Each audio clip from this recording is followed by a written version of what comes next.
Anime की starting में हमें एक लड़की के बारे में दिखाया जाता है जिसका नाम डियाब्लो होता है। रियल लाइफ में वो एक बहुत ही ज्यादा ऑकवर्ड और लोनली इंसान होता है जो कि अपनी जिंदगी का ज्यादा टाइम एक छोटे से कमरे में बंद होकर गेम्स खेलते हुए बिता देता है। उसकी रियल दुनिया बिल्कुल बोरिंग होती है, इसलिए वो अपनी खुशी सिर्फ गेम्स के अंदर ही ढूंढ पाता है। डियाब्लो एक पॉपुलर फैंटेसी गेम का हार्डकोर प्लेयर होता है। इस गेम के अंदर उसका कैरेक्टर भी डियाब्लो ही होता है जो कि एक ओवर पावर डीमन लॉर्ड होता है। गेम वर्ल्ड में वो इतना ज्यादा स्ट्रॉन्ग होता है कि वीक प्लेयर्स उसके सामने टिक भी नहीं पाते हैं। इसी वजह से काफी लोग उससे डरते भी हैं और उसका नाम पूरे गेम में फेमस हो चुका होता है। लेकिन एक रात अचानक से कुछ अजीब हो जाता है। डियाब्लो जैसे ही गेम खेल रहा होता है वैसे ही वो सीधा गेम के वर्ल्ड के अंदर टेलीपोर्ट हो जाता है। जब वो होश में आता है तो उसे पता चलता है कि अब अपने इन गेम कैरेक्टर के बॉडी के अंदर है। उसके सामने दो लड़कियां होती है जो कि इस बात पर लड़ रही होती है कि डियाब्लो को किसने समन किया। डियाब्लो कुछ बोलना चाहता है लेकिन रियल लाइफ में सालों तक किसी से बात ना करने की वजह से उसकी आवाज तक नहीं निकल पाती। वो अंदर से काफी नर्वस होता है पर बाहर से अपनी कमजोरी दिखाना नहीं चाहता, इसलिए वो डिसाइड करता है कि वो अपने डीमन लॉर्ड के रोल में ही एक्ट करेगा। वो दोनों लड़कियों को ठंडे और घमंडी आवाज में लड़ना बंद करने का ऑर्डर देता है। तभी अचानक उन दोनों की बॉडीज बिना उनके कंट्रोल के मूव करने लगती है। वो मजबूरी में एक दूसरे से हाथ मिला लेती है और उसी वक्त उनके गले में स्लेव कॉलर्स अपीयर हो जाते हैं। ये देखकर दोनों लड़कियां बहुत ही शॉक हो जाती है क्योंकि असल में उन्होंने डियाब्लो पर इंस्लेवमेंट रिचुअल यूज किया होता है। लेकिन डियाब्लो के पास एक स्पेशल डीमन लॉर्ड रिंग होती है जो हर तरह के मैजिक को रिफ्लेक्ट कर देती है। इसी वजह से रिचुअल उल्टा उन पर ही पड़ गया होता है। सिटी जाते वक्त लड़कियां सोच में पड़ जाती है कि ये सब कैसे हो गया। तब डियाब्लो उन्हें अपनी रिंग के बारे में बताता है। ये सुनने के बाद एक लड़की गुस्से में कहती है कि वो किसी ट्राई हार्ड डीमन लॉर्ड की स्लेव नहीं बनना चाहती है, लेकिन दूसरी लड़की उसे समझाती है कि वो मिलकर इस रिचुअल को अंडू करने का तरीका ढूंढ लेंगे। थोड़ी देर के बाद वो लोग सिटी पहुंच जाते हैं और सीधा एक इन में जाकर रूम से ले लेते हैं। वहाँ पर भी दोनों लड़कियां डियाब्लो को लेकर बहस करने लगती है। सिचुएशन को ऑकवर्ड देखकर डियाब्लो एक अजीब सा सोल्यूशन सजेस्ट करता है जिससे कि वो दोनों चुप हो जाते हैं। रूम में पहुंचने के बाद जब सब कुछ शांत होने वाला होता है तभी अचानक दरवाजे पर नॉक होता है। बाहर एक औरत खड़ी होती है जिसका नाम कैस्टिलाइन होता है। डियाब्लो उसे पहचान लेता है क्योंकि गेम में वो एक बहुत ही इंपॉर्टेंट कैरेक्टर होती है जो मेज एसोसिएशन की हेड और इस शहर की गार्डियन भी होती है। कैस्टिलाइन बताती है कि वो सिर्फ रैम का हाल चाल लेने के लिए आई थी, लेकिन जब उसकी नजर लड़कियों के गले में स्लेव कॉलर पर पड़ती है तो वो बहुत ही क्यूरियस हो जाती है।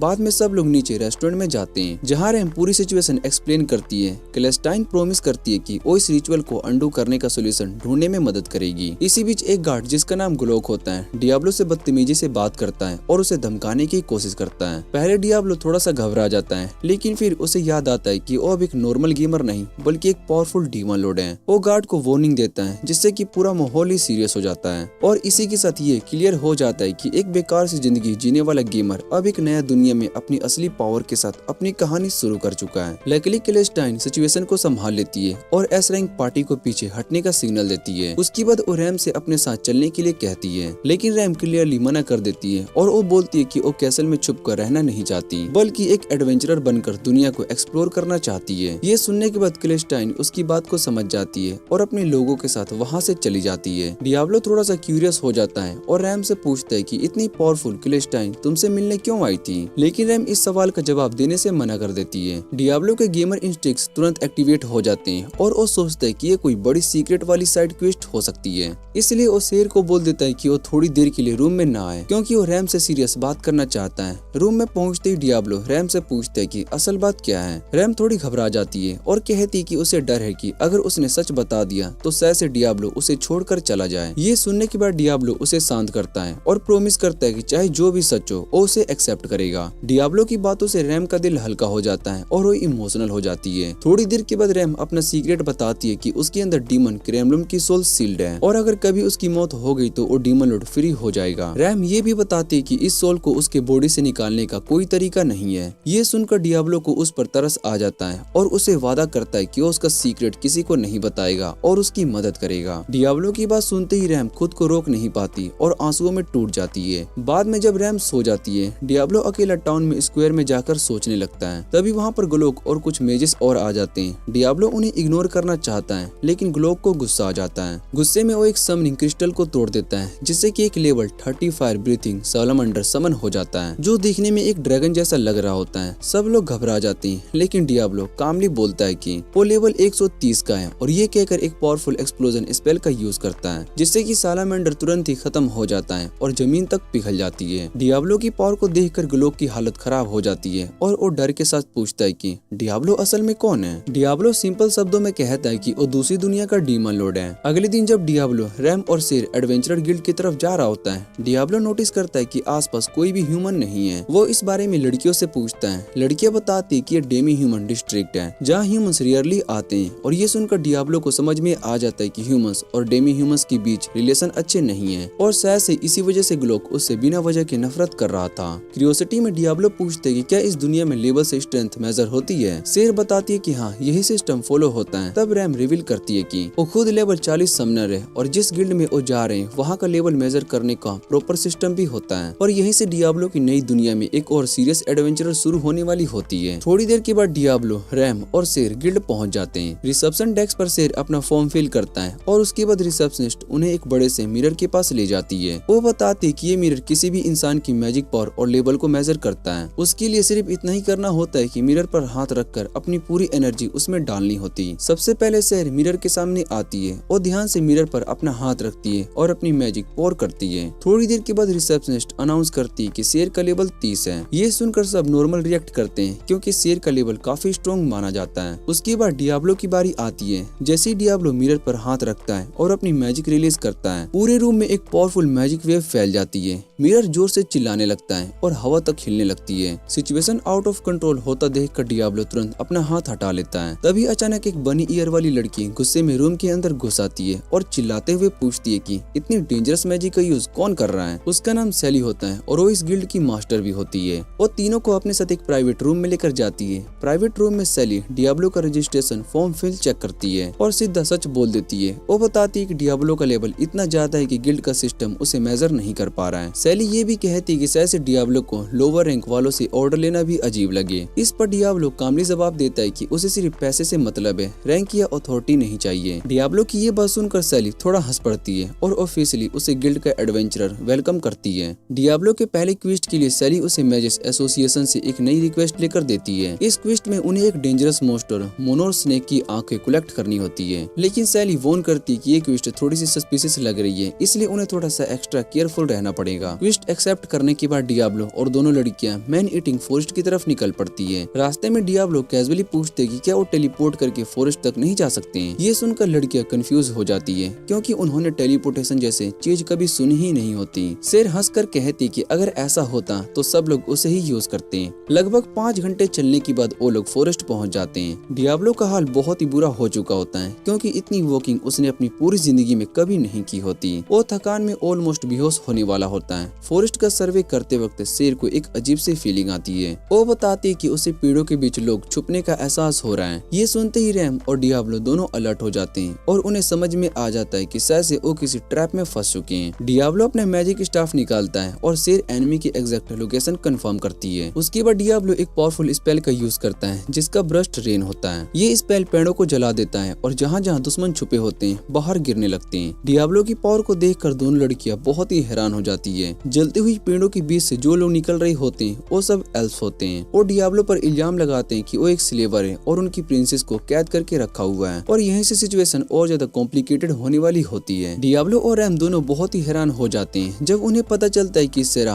असल में एक प्रिंसेस है। सबसे ज्यादा शौक डियाब्लो को लगता है, क्योंकि गेम के अंदर वो रॉयल एल्फ फैमिली के बारे में जानता था, लेकिन फिर भी वो सेरा को उनसे कनेक्ट नहीं कर पाया। उसके बाद डियाब्लो अपना ध्यान उन एल्फ पर लेकर आता है और उन्हें क्लियरली बताता है कि सेरा उनकी स्लेव नहीं है बल्कि उनकी लीडर है। लेकिन एल्फ का लीडर सल्चर इस बात को मानने से तैयार नहीं होता। वो सेरा के गले में लगी इंस्लेवमेंट कॉलर की तरफ इशारा करता है और कहता है कि डियाब्लो तुरंत उस कॉलर को उतारें। डियाब्लो कुछ बोलता है, उससे पहले सेरा खुद बोल पड़ती है। वो कहती है कि वो वापस अपने घर नहीं आना चाहती, क्योंकि वो अपने भाई के लिए सिर्फ एक बेबी मशीन बनकर नहीं रहना चाहती। सेलियर उसे समझाने की कोशिश करता है और कहता है कि घर लौटना ही होगा, लेकिन सेरा गुस्से में बोल पड़ती है कि उसकी इंटेलिजेंस का इंसल्ट मत करो और क्लियर कर देती है कि वो बिल्कुल भी वापस नहीं जाएगी। ये सुनने के बाद सेलियर धमकी देता है कि अगर वो खुद नहीं आएगी तो उसे जबरदस्ती लेकर आएंगे। तब डियाब्लो गुस्से में बोलता है कि अगर उन्हें लगता है कि उसके सामने वो ऐसा कर सकते हैं तो वो बिल्कुल पागल है, क्योंकि पहले वो उनकी बदतमीजी कर चुका है। एल्फ्स को पता नहीं होता है कि डियाब्लो असल में कितना पावरफुल है, इसलिए वो उस पर एरोस चला देते हैं, लेकिन उनके एरोस डियाब्लो को छू तक नहीं पाते हैं, क्योंकि उनकी क्वालिटी बहुत ही बेकार होती है। ये देखकर डियाब्लो उनसे पूछते हैं कि क्या वो मॉन्स्टर या डीमन से लड़ने के लिए भी यही वेपन यूज करते हैं। एल्फ्स बताते हैं कि वो ऐसी फाइट करते ही नहीं है। उनके जवाब से डियाब्लो समझ जाता है कि इस दुनिया दुनिया में लोग कितने वीक होते हैं, क्योंकि ना तो ये साइड क्वेस्ट करते हैं और ना ही ट्रेनिंग लेते हैं। तभी सेल्चर एक टेम्पेस्ट एरो निकालता है जो कि बहुत ही पावरफुल माना जाता है। डियाब्लो बिल्कुल भी नहीं डरता और उससे कहता है कि शूट करके दिखाओ। सेल्चर एरो को चला देता है, लेकिन वो एरो डियाब्लो पर तो लगना दूर, पास भी नहीं आ पाता। इसके बाद डियाब्लो अपना स्टाफ निकालता है और पूरी जगह को बर्फ से जमाना शुरू कर देता है, जैसे एक मिनी आइस एज आ चुकी हो।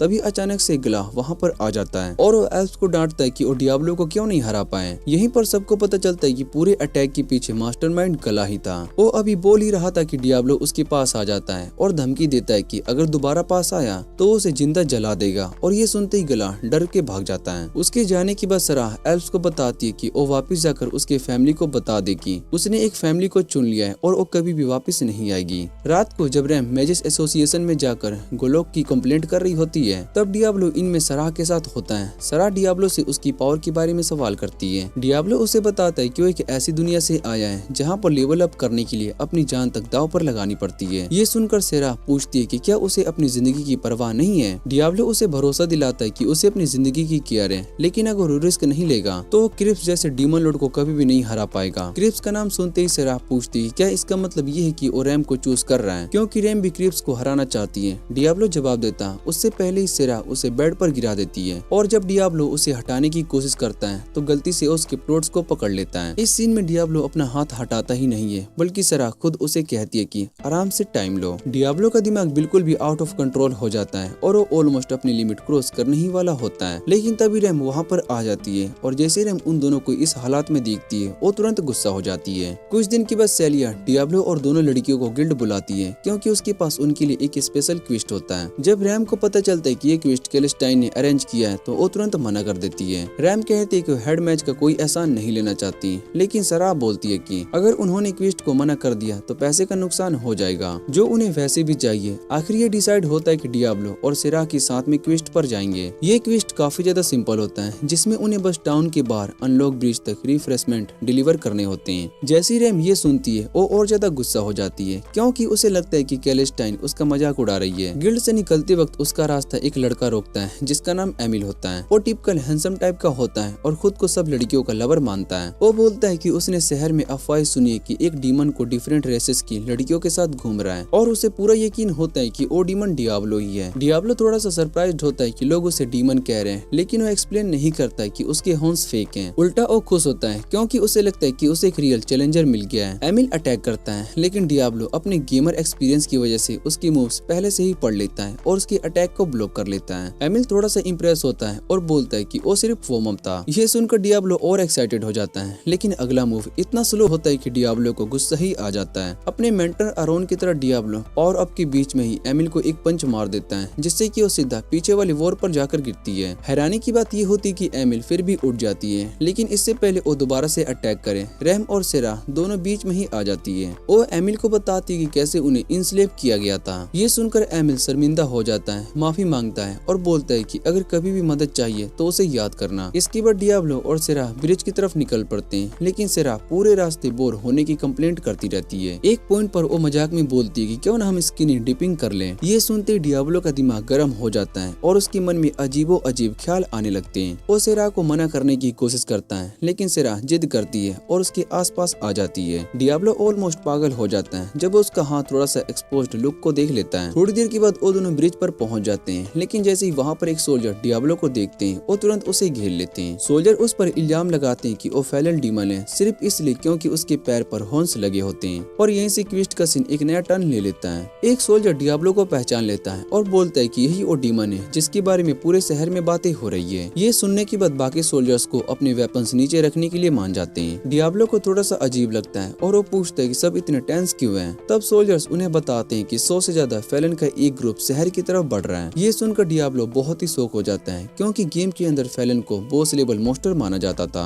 अगर इतनी बड़ी संख्या में फैलन शहर पर अटैक कर देते हैं तो सब कुछ खत्म हो जाता। लेकिन डियाब्लो को भरोसा होता है कि ऐसा नहीं होगा, क्योंकि कैलेस्टाइन का बैरियर शहर को प्रोटेक्ट कर रहा है। फिर भी डियाब्लो समझ नहीं पाता कि ब्रिज पर सोल्जर ऐसे रिएक्ट क्यों कर रहे हैं, जैसे कोई बड़ी जंग छिड़ने वाली हो। तब सराह उसे बताती कि फैलन का असली एम क्रेप्स को रिवाइव करना है। ये सुनते डियाब्लो बहुत ही सीरियस हो जाता है और वो सोचते है कि कहीं उन्हें रैम की आइडेंटिटी का तो पता नहीं चल गया। वो अपने मन में कैलकुलेशन करने लगता है कि अगर फाइट हुई तो क्या अकेले फैलन का सामना वो कर पाएगा। तभी एक सोल्जर आकर उसे ग्रेटिट्यूड ग्रेटिट्यूड लेटर देता है जो प्रूफ होता है कि उन्होंने क्वेस्ट को कंप्लीट कर लिया। डियाब्लो को इस बात पर गुस्सा आ जाता है क्योंकि उसे लगता है कि ये सोल्जर सिचुएशन को बिल्कुल सीरियसली नहीं ले रहा है। सोल्जर मानता है कि वो डरा हुआ है, लेकिन साथ ही कहता है कि वो और बाकी सोल्जर वहाँ से भाग नहीं सकते क्योंकि उन्हें लोगों को सिरा वापस पहुँचने के लिए टाइम बाय करना है। और ये सुनकर सिरा टेंशन में डियाब्लो की तरफ देखती है। तब डियाब्लो डिसाइड करता है कि अब हीरो बनने का टाइम आ गया है। वो सोल्जर से कहता है कि तुम्हारी पूरी जिंदगी अभी बाकी है। दूसरी तरफ शहर में रैम इन में वापस आ रही होती है। तब रिसेप्शनिस्ट उन्हें बताती है कि कोई उसे मिलने आया है। वो विजिटर कोई और नहीं बल्कि क्लेस्टाइन होती है। इधर ब्रिज पर डियाब्लो सोल्जर को गेट नीचे करने को कहता है, लेकिन सोल्जर मना कर देता है। उसे लगता है कि डियाब्लो पागल हो चुका है जो कि अकेला फैलन से लड़ना चाहता है, लेकिन सेरा उसे भरोसा दिलाती है कि डियाब्लो ये सब हैंडल कर सकता है। तभी फैलन ब्रिज पर पहुंच जाते हैं। डियाब्लो सेरा और सोल्जर को पीछे हटने के लिए कहता है ताकि वो पूरी मैजिक को पूरी तरीके से कंट्रोल कर सके। मजबूरी में सोल्जर कॉम्प्लीमेंट करना बंद कर देते हैं और सेरा के साथ रिट्रीट कर लेता है, डियाब्लो को अकेले छोड़कर। डियाब्लो फैलन से कहता है कि उनका उनके टेरिटोरी में आना उसके लिए नुकसान साबित हो रहा है। जैसे ही एक फैलन उस पर फुल पावर से अटैक करता है, डियाब्लो उसे तुरंत सबके सामने एग्जाम्पल बना देता है। इसी वक्त शहर में रैम और क्लेस्टाइन बात कर रही होती है। क्लेस्टाइन रैम को बताती है कि उसने गला को उसके कामों की वजह से डिसमिस कर दिया है और सारी प्रॉब्लम्स उसके लिए माफी मांगती है। फिर वो रैम से पूछती कि क्या गला ने जो कहा था वो सच है, यानी क्या डियाब्लो असल में एक डीमन लॉर्ड है। रैम सच बता देती है और कहती है कि डियाब्लो दूसरी दुनिया का डीमन है, लेकिन क्लेस्टाइन इस बात पर यकीन नहीं करती। वो कहती है कि उसने कभी किसी और वर्ल्ड के डीमन लॉर्ड के बारे में सुना ही नहीं, और अगर ऐसा होता भी तो रैम इतनी स्ट्रॉन्ग नहीं होनी चाहिए थी कि उसे समन कर पाए। क्लेस्टाइन अंदाजा लगाती है कि शायद से डियाब्लो असल में एक फैलन है जो कि रैम के अंदर मौजूद डीमन लॉर्ड की पावर की तरफ खींचा आया है, लेकिन रैम तुरंत डियाब्लो को सपोर्ट करती है और साफ कहती है कि ऐसा नहीं है। तभी अचानक गोग गुस्से और पागल जैसे हाल में वहाँ से घुस जाता है और क्लेस्टाइन से डिमांड करता है कि वो अपना डिसीजन वापस ले ले। क्लेस्टाइन शांत तरीके से बोलती है कि अब सोचने जैसा कुछ भी नहीं बचा क्योंकि गोग ने जो किया उसकी पनिशमेंट बिल्कुल सही है, लेकिन गोग मानने को तैयार ही नहीं होता। गुस्से में बोलते बोलते वो भी ये मान लेता है कि उसने उन मेजेस को नुकसान पहुंचाया था जो उसे याद दिला रहे थे कि उसे जॉब से निकाल दिया गया। इतना कहने के बाद वो एक अजीब सा डैगर निकाल लेता है। जैसे ही मेजेस को समझ में आता वो अपनी जान लेने वाला है और उसे शांत करने की कोशिश करते हैं, लेकिन गोग अब कंट्रोल से बाहर जा चुका होता है। जैसे डैगर पर बना क्रीपी आई खुल जाता है, रैम तुरंत एक स्नेक समन करती है ताकि गोग को रोक सके, लेकिन तब तक बहुत ही देर हो चुकी होती है। सबके सामने गोग की जगह एक फैलन अपीयर होता है जो कि अपना नाम ग्रेवर बताता है। वो कोल्ड स्माइल के साथ कहता है कि अब सबका अपने क्रिएटर से मिलने का टाइम आ गया है। दूसरी तरफ ब्रिज पर डियाब्लो फैलन को लगातार खत्म कर रहा होता है और उसका फैलन बॉडी काउंट 30 पहुंच चुका होता है। ये देखकर फैलन आर्मी की कमांडर एजडगार्ड को खुद आगे लेकर आती है और डियाब्लो को 1v1 फाइट के लिए चैलेंज करती है। डियाब्लो खुशी खुशी चैलेंज को एक्सेप्ट कर लेता है क्योंकि उसे लगता है कि अगर उसने एजडगार्ड को हरा दिया तो बाकी फैलन रिट्रीट कर जाएंगे। इधर टाउन में मैजेस क्लेस्टाइन को प्रोटेक्ट करने के लिए ग्रोवर पर अटैक करते हैं। जैसे ही रैम को मौका मिलता है और वो क्लेस्टाइन को इनसे बाहर लेकर जाती है, लेकिन ग्रोवर तुरंत उनका पीछा करता है और उन दोनों को एक बंद एली में कॉर्नर कर देता है। बचने के लिए रैम एक 3 हॉर्नेड बुल समन करती है ताकि वो रास्ता बना सके, लेकिन ग्रेवर की स्ट्रेंथ किसी गोरिल्ला जैसी होती है और वो सिर्फ एक पंच में उस बुल को गिरा देता है। जैसे ही ग्रेवर रैम पर अटैक करने वाला होता है, मैन ऊपर की छत से कूद कर नीचे आ जाता है और उस लिजार्ड जैसे मॉन्स्टर को पीछे हटने के लिए कहता है। उसी वक्त कुछ और एडवेंचरस भी वहाँ पर आ जाते हैं और ग्रेवर को घेर लेते हैं। वो साफ बोल देते हैं कि वो क्लेस्टाइन को कोई नुकसान नहीं पहुँचाने देंगे। ग्रेवर थोड़ा सा इंटरेस्टेड हो जाता है और उन्हें चैलेंज कर देता है। एमिल आगे बढ़ता है और ग्रोवर पर स्वॉर्ड से अटैक करता है, लेकिन ग्रोवर आराम से उस अटैक को रोक लेता है और अपनी मैजिक एनर्जी का एक ब्लास्ट एमिल को पीछे धकेल देता है। ग्रोवर घमंड के साथ बोलता है कि वो मेन फॉरेस्ट का सबसे बड़ा सोर्सरर है और एमिल को पूरी निराशा में धकेल देता है। एमिल बिना डरे दोबारा से अटैक करती है, लेकिन ग्रोवर एक हाथ से अटैक को ब्लॉक करता है और दूसरे हाथ से एक डार्क बुलेट स्पेल चला देता है। एमिल जमीन पर गिर जाता है और जब रैम और क्लेस्टाइन देखते हैं कि वो खून खांस रहा है तो वो ग्रेवर से रुकने की गुहार लगाते हैं, लेकिन एमिल एक प्राउड वॉरियर होता है इसलिए वो मना कर देता है। ये देखकर ग्रोवर उस पर भी अपनी डार्क बुलेट्स चला देता है। इसी बीच ब्रिज पर डियाब्लो और एडलगार्ड की फाइट और ज्यादा इंटेंस हो चुकी होती है और वो दोनों के बीच बैटल अपने पीक पर पहुंचने वाली होती है। ब्रिज पर डियाब्लो एडलगार्ड की स्ट्रेंथ को मान लेता है, लेकिन साथ ही उसे ये भी समझ में आता है कि उसकी लेवल की नहीं है और उसे फाइट को छोड़ देनी चाहिए। लेकिन एडलगार्ड पीछे हटने की वजह सैक्रिफाइस चार्ज नाम का एक स्पेल एक्टिवेट कर देता है, जिसे देखकर डियाब्लो तुरंत पहचान लेता है। वो समझ जाता है कि ये स्पेल यूजर के खुद ही हिट पॉइंट्स को कंज्यूम कर लेता है। डियाब्लो थोड़ा सा होपफुल हो जाता है और एडलगार्ड को बोलता है कि वो पूरी ताकत लगाकर दिखाओ। एडलगार्ड भी बिना सोचे समझे अपनी फुल पावर अटैक कर देती है। अटैक का इम्पैक्ट इतना ज्यादा होता है, लेकिन डियाब्लो बिल्कुल खड़ा रहता है। ये देखकर एडलगार्ड शॉक हो जाती है क्योंकि उसे पूरा यकीन था कि उसका अटैक लगते ही डियाब्लो खत्म हो जाएगा। तभी एक सोल्जर वहाँ पर पहुँचता है और बताता है कि टाउन के अंदर फैलन तबाही मचा रहा है और वो कैलेस्टाइन और रैम को मारने की कोशिश कर रहा है। ये सुनते ही डियाब्लो तुरंत टेंशन में आ जाता है, जबकि एजलगार्ड के चेहरे पर एक स्मग स्माइल आ जाती है क्योंकि उनका प्लान सक्सेसफुल हो रहा होता है। डियाब्लो समझ जाता है कि उन्हें प्लान के थ्रू फंसाया गया है और वहाँ पर मौजूद सब लोगों को बोलता है कि अगर पार्ली गेट्स देखना नहीं चाहते तो तुरंत कवर कर ले। उसके बाद डियाब्लो अपना स्टाफ एजलगार्ड्स और उसके सारे फैल्कन की तरफ पॉइंट करता है और स्पेल प्रिपेयर करते वक्त एजलगार्ड को आखिरी बार रिट्रीट करने का चांस देता है, लेकिन एजलगार्ड मना कर देती है और कहती है कि वो अपना मिशन पूरा करके डीमन लॉर्ड को रिवाइव करेगी और पूरी ह्यूमैनिटी को खत्म कर देगी। ये सुनकर डियाब्लो गुस्से में बोलता है कि वो बेवकूफ है क्योंकि असल में डीमन लॉर्ड वही है। अगली पल डियाब्लो के स्टाफ से एक छोटा सा लाइट का टुकड़ा नीचे गिरता है। जैसे ही वो ब्रिज को टच करता है एक भयानक एक्सप्लोजन हो जाता है। ब्लास्ट खत्म होते ही ब्रिज,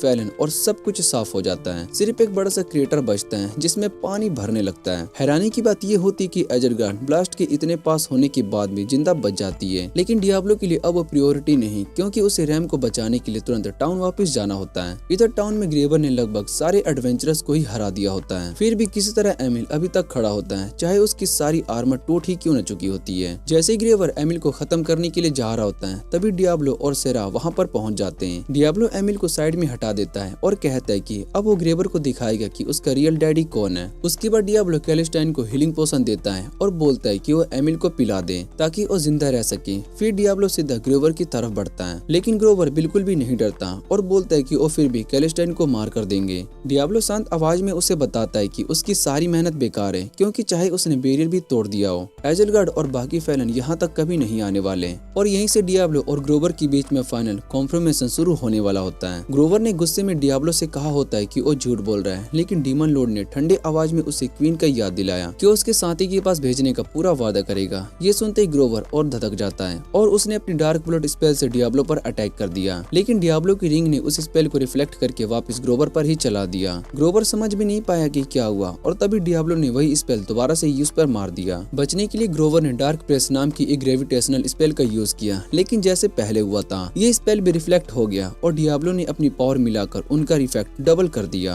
अब ग्रेवर समझ चुका होता है कि वो पूरी तरीके से फंस चुका है। डर के मारे वो अपनी जान बख्श देने की भीख मांगने लगता है, लेकिन डियाब्लो एक भी बात को नहीं सुनता और उसे अंधेरे की एक अलग ही डायमेंशन में भेज देता है, मतलब कि सील कर देता है। जैसे ही ग्रोवर गायब हुआ डियाब्लो खुद लड़खड़ा गया क्योंकि उसके ज्यादातर मैजिक पॉइंट्स खत्म हो चुके थे। सेरा को इस बात का अंदाजा भी नहीं था कि डियाब्लो कितना थक चुका है, इसलिए वो तुरंत भागकर उसके गले लग गई और उसे बधाई देने लगी। रैम ने ज्यादा शांत तरीके से उसका हाथ पकड़कर उसे बचाने के लिए थैंक यू कहा। जब डियाब्लो ने देखा कि रैम की आंखों में आंसू है तो वो खुद रुक गया क्योंकि वो कुछ भी ऐसा नहीं करना चाहता था जिससे कि वो रो पड़े। आखिरकार उसने कहा कि उसने ये सब इसलिए किया है क्योंकि रैम उसकी स्लेव है और उसे बिल्कुल भी पसंद नहीं है कि कोई उसकी चीज को छुए। उसकी हैरानी की बात यह है कि रैम ये बात सुनकर बहुत ही खुश हो गया कि वो उसकी है। डियाब्लो सोचने लगा कि शायद से इस लड़के के दिमाग में थोड़ा सा लालच है। तभी सेरा ने पूछ लिया कि क्या वो कभी उसकी है। डियाब्लो जवाब देने ही वाला था, लेकिन उस वक्त सेरा उसके बिल्कुल पास आ गई। अगली पल डियाब्लो का बैलेंस बिगड़ गया और वो सीधा आगे की तरफ गिर पड़ा। उस जोर के झटके से उल्टा उछल गया। रैम ने उसे पकड़ने की कोशिश की, लेकिन वो इतनी सख्त थी कि डियाब्लो के सिर को कोई भी क्यूजन नहीं मिला और वो तुरंत बेहोश हो गया। 3 दिन के बाद बारिश के दिन जो लोग अटैक में मारे गए थे उन सब का अंतिम संस्कार किया गया और शहर को दोबारा बनाने का काम शुरू किया गया। कुछ दिन के बाद जब डियाब्लो बेड पर आराम कर रहा था तब अचानक सेरा ने एक बहुत ही ज्यादा बोल्ड आउटफिट पहनकर उस पर कूद पड़ी। डियाब्लो उसे देखकर घूरता रह गया। तभी रैम गुस्से में अपने कमरे का दरवाजा खोलकर आई और सेरा से पूछती कि वो ऐसे कपड़े पहनकर क्यों घूम रही है जैसे सड़क पर काम करती हो। सेरा ने सीधा सा जवाब दिया कि उसे गर्मी लग रही है। ये सुनते ही रैम ने गुस्से में एल्फ को डियाब्लो से दूर किक कर दिया और वार्निंग दी कि अगर ज्यादा पास आई तो उसकी टेम्परेचर और बढ़ जाएगी। सेरा अपनी सीधी सोच की वजह से बात को समझ नहीं पाई और फिर से डियाब्लो से चिपक गई जैसे रैम और कंप्लेन करने लगी। जब रैम ने देखा कि सेरा पीछा नहीं छोड़ने वाली है तो उसने डियाब्लो का दूसरा हाथ पकड़ लिया। भले ही उससे डियाब्लो को कोई कंफर्ट नहीं मिल रहा था, लेकिन दोनों वहीं पर रुक गए। तभी अचानक सिलाई भी कमरे में आ गई और उसे देखते ही रैम ऐसे पीछे हट गई जैसे जल गई हो, जबकि सेरा वहीं पर रह गई बिल्कुल डियाब्लो के पास।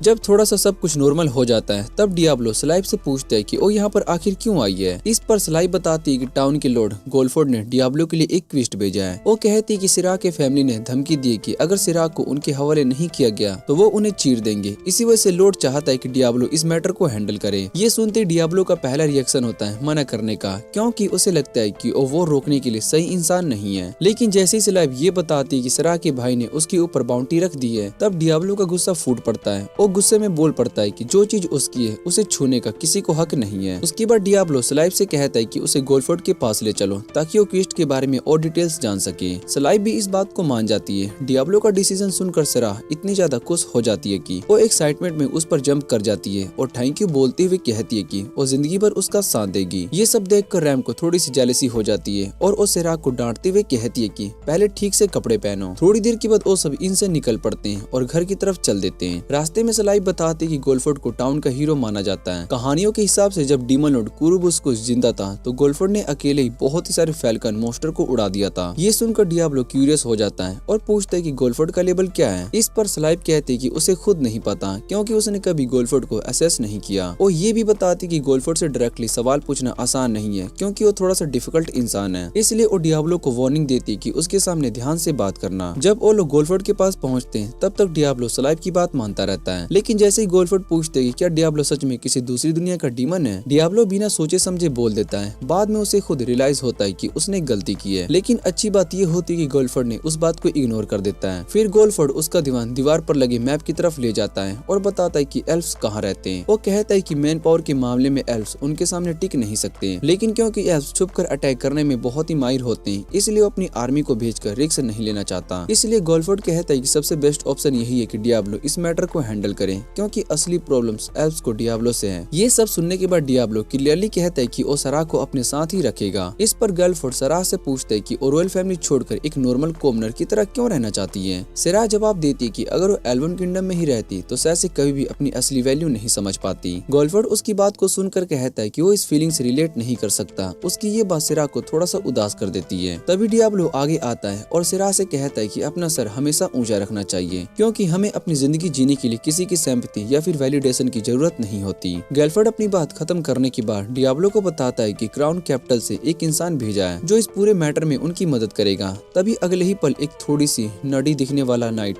रूम में एंट्री करता है जो कि अपना नाम एलिसिया बताती है। थोड़ा नॉर्मल बातचीत के बाद एलिसिया अचानक से रैम से पूछ लेती है कि क्या उसे किसी बात का टेंशन है। ये सुनकर रैम शॉक हो जाती है, लेकिन फिर वो पूछती है कि एलिसिया ने ऐसा क्यों सोचा। इस पर एलिसिया तुरंत अपोलाइज करती है और बताती है कि उसने सिर्फ अंदाजा लगाया था क्योंकि इतनी टैलेंटेड समनर होने के बावजूद रैम किसी के लिए काम नहीं कर रही थी। वो रैम से पूछती कि अगर कोई प्रॉब्लम हो जिसमें वो मदद कर सकती तो बिना झिझक उसे बता देना। रैम उसका थैंक यू करती है और उसके बाद एलिसिया सलाइव को पैसे से भरा बैग दे देती है। वो एक्सप्लेन करती है कि ये किंग की तरफ से है और उन सब एडवेंचरर के लिए जो कि फेलन अटैक्स में मारे गए थे। फिर एलिसिया सराह का हाथ पकड़ती है और उसे एश्योर करती है कि उसकी इंडिपेंडेंट डिसीजन को फुली सपोर्ट करती है। सराह ये सुनकर खुशी खुशी उसका शुक्रिया अदा करती है। ये सब देखकर डियाब्लो अपने मन में सोचता है कि एलिसिया थोड़ी सी अजीब है और वो असल में थोड़ा सा जेलस भी होता है क्योंकि एलिसिया इतनी आसानी से लड़कियों की फ्रेंड बन गई। लेकिन जैसे ही एलिसिया डियाब्लो की तरफ देखती है डियाब्लो अंदर ही अंदर घबरा जाता है। वो नहीं चाहता था कि एलिसिया को पता चले कि वो अंदर से कितना ऑकवर्ड है, इसलिए वो अपने डीमन लॉर्ड मोड को ऑन कर देता है। वो गुस्से वाले टोन में एलिसिया को वार्निंग देता है कि अगर अपनी जान प्यारी है तो अपनी लिमिट में रहो। सरप्राइजिंगली एलिसिया उसकी बात से बिल्कुल भी नहीं डरती।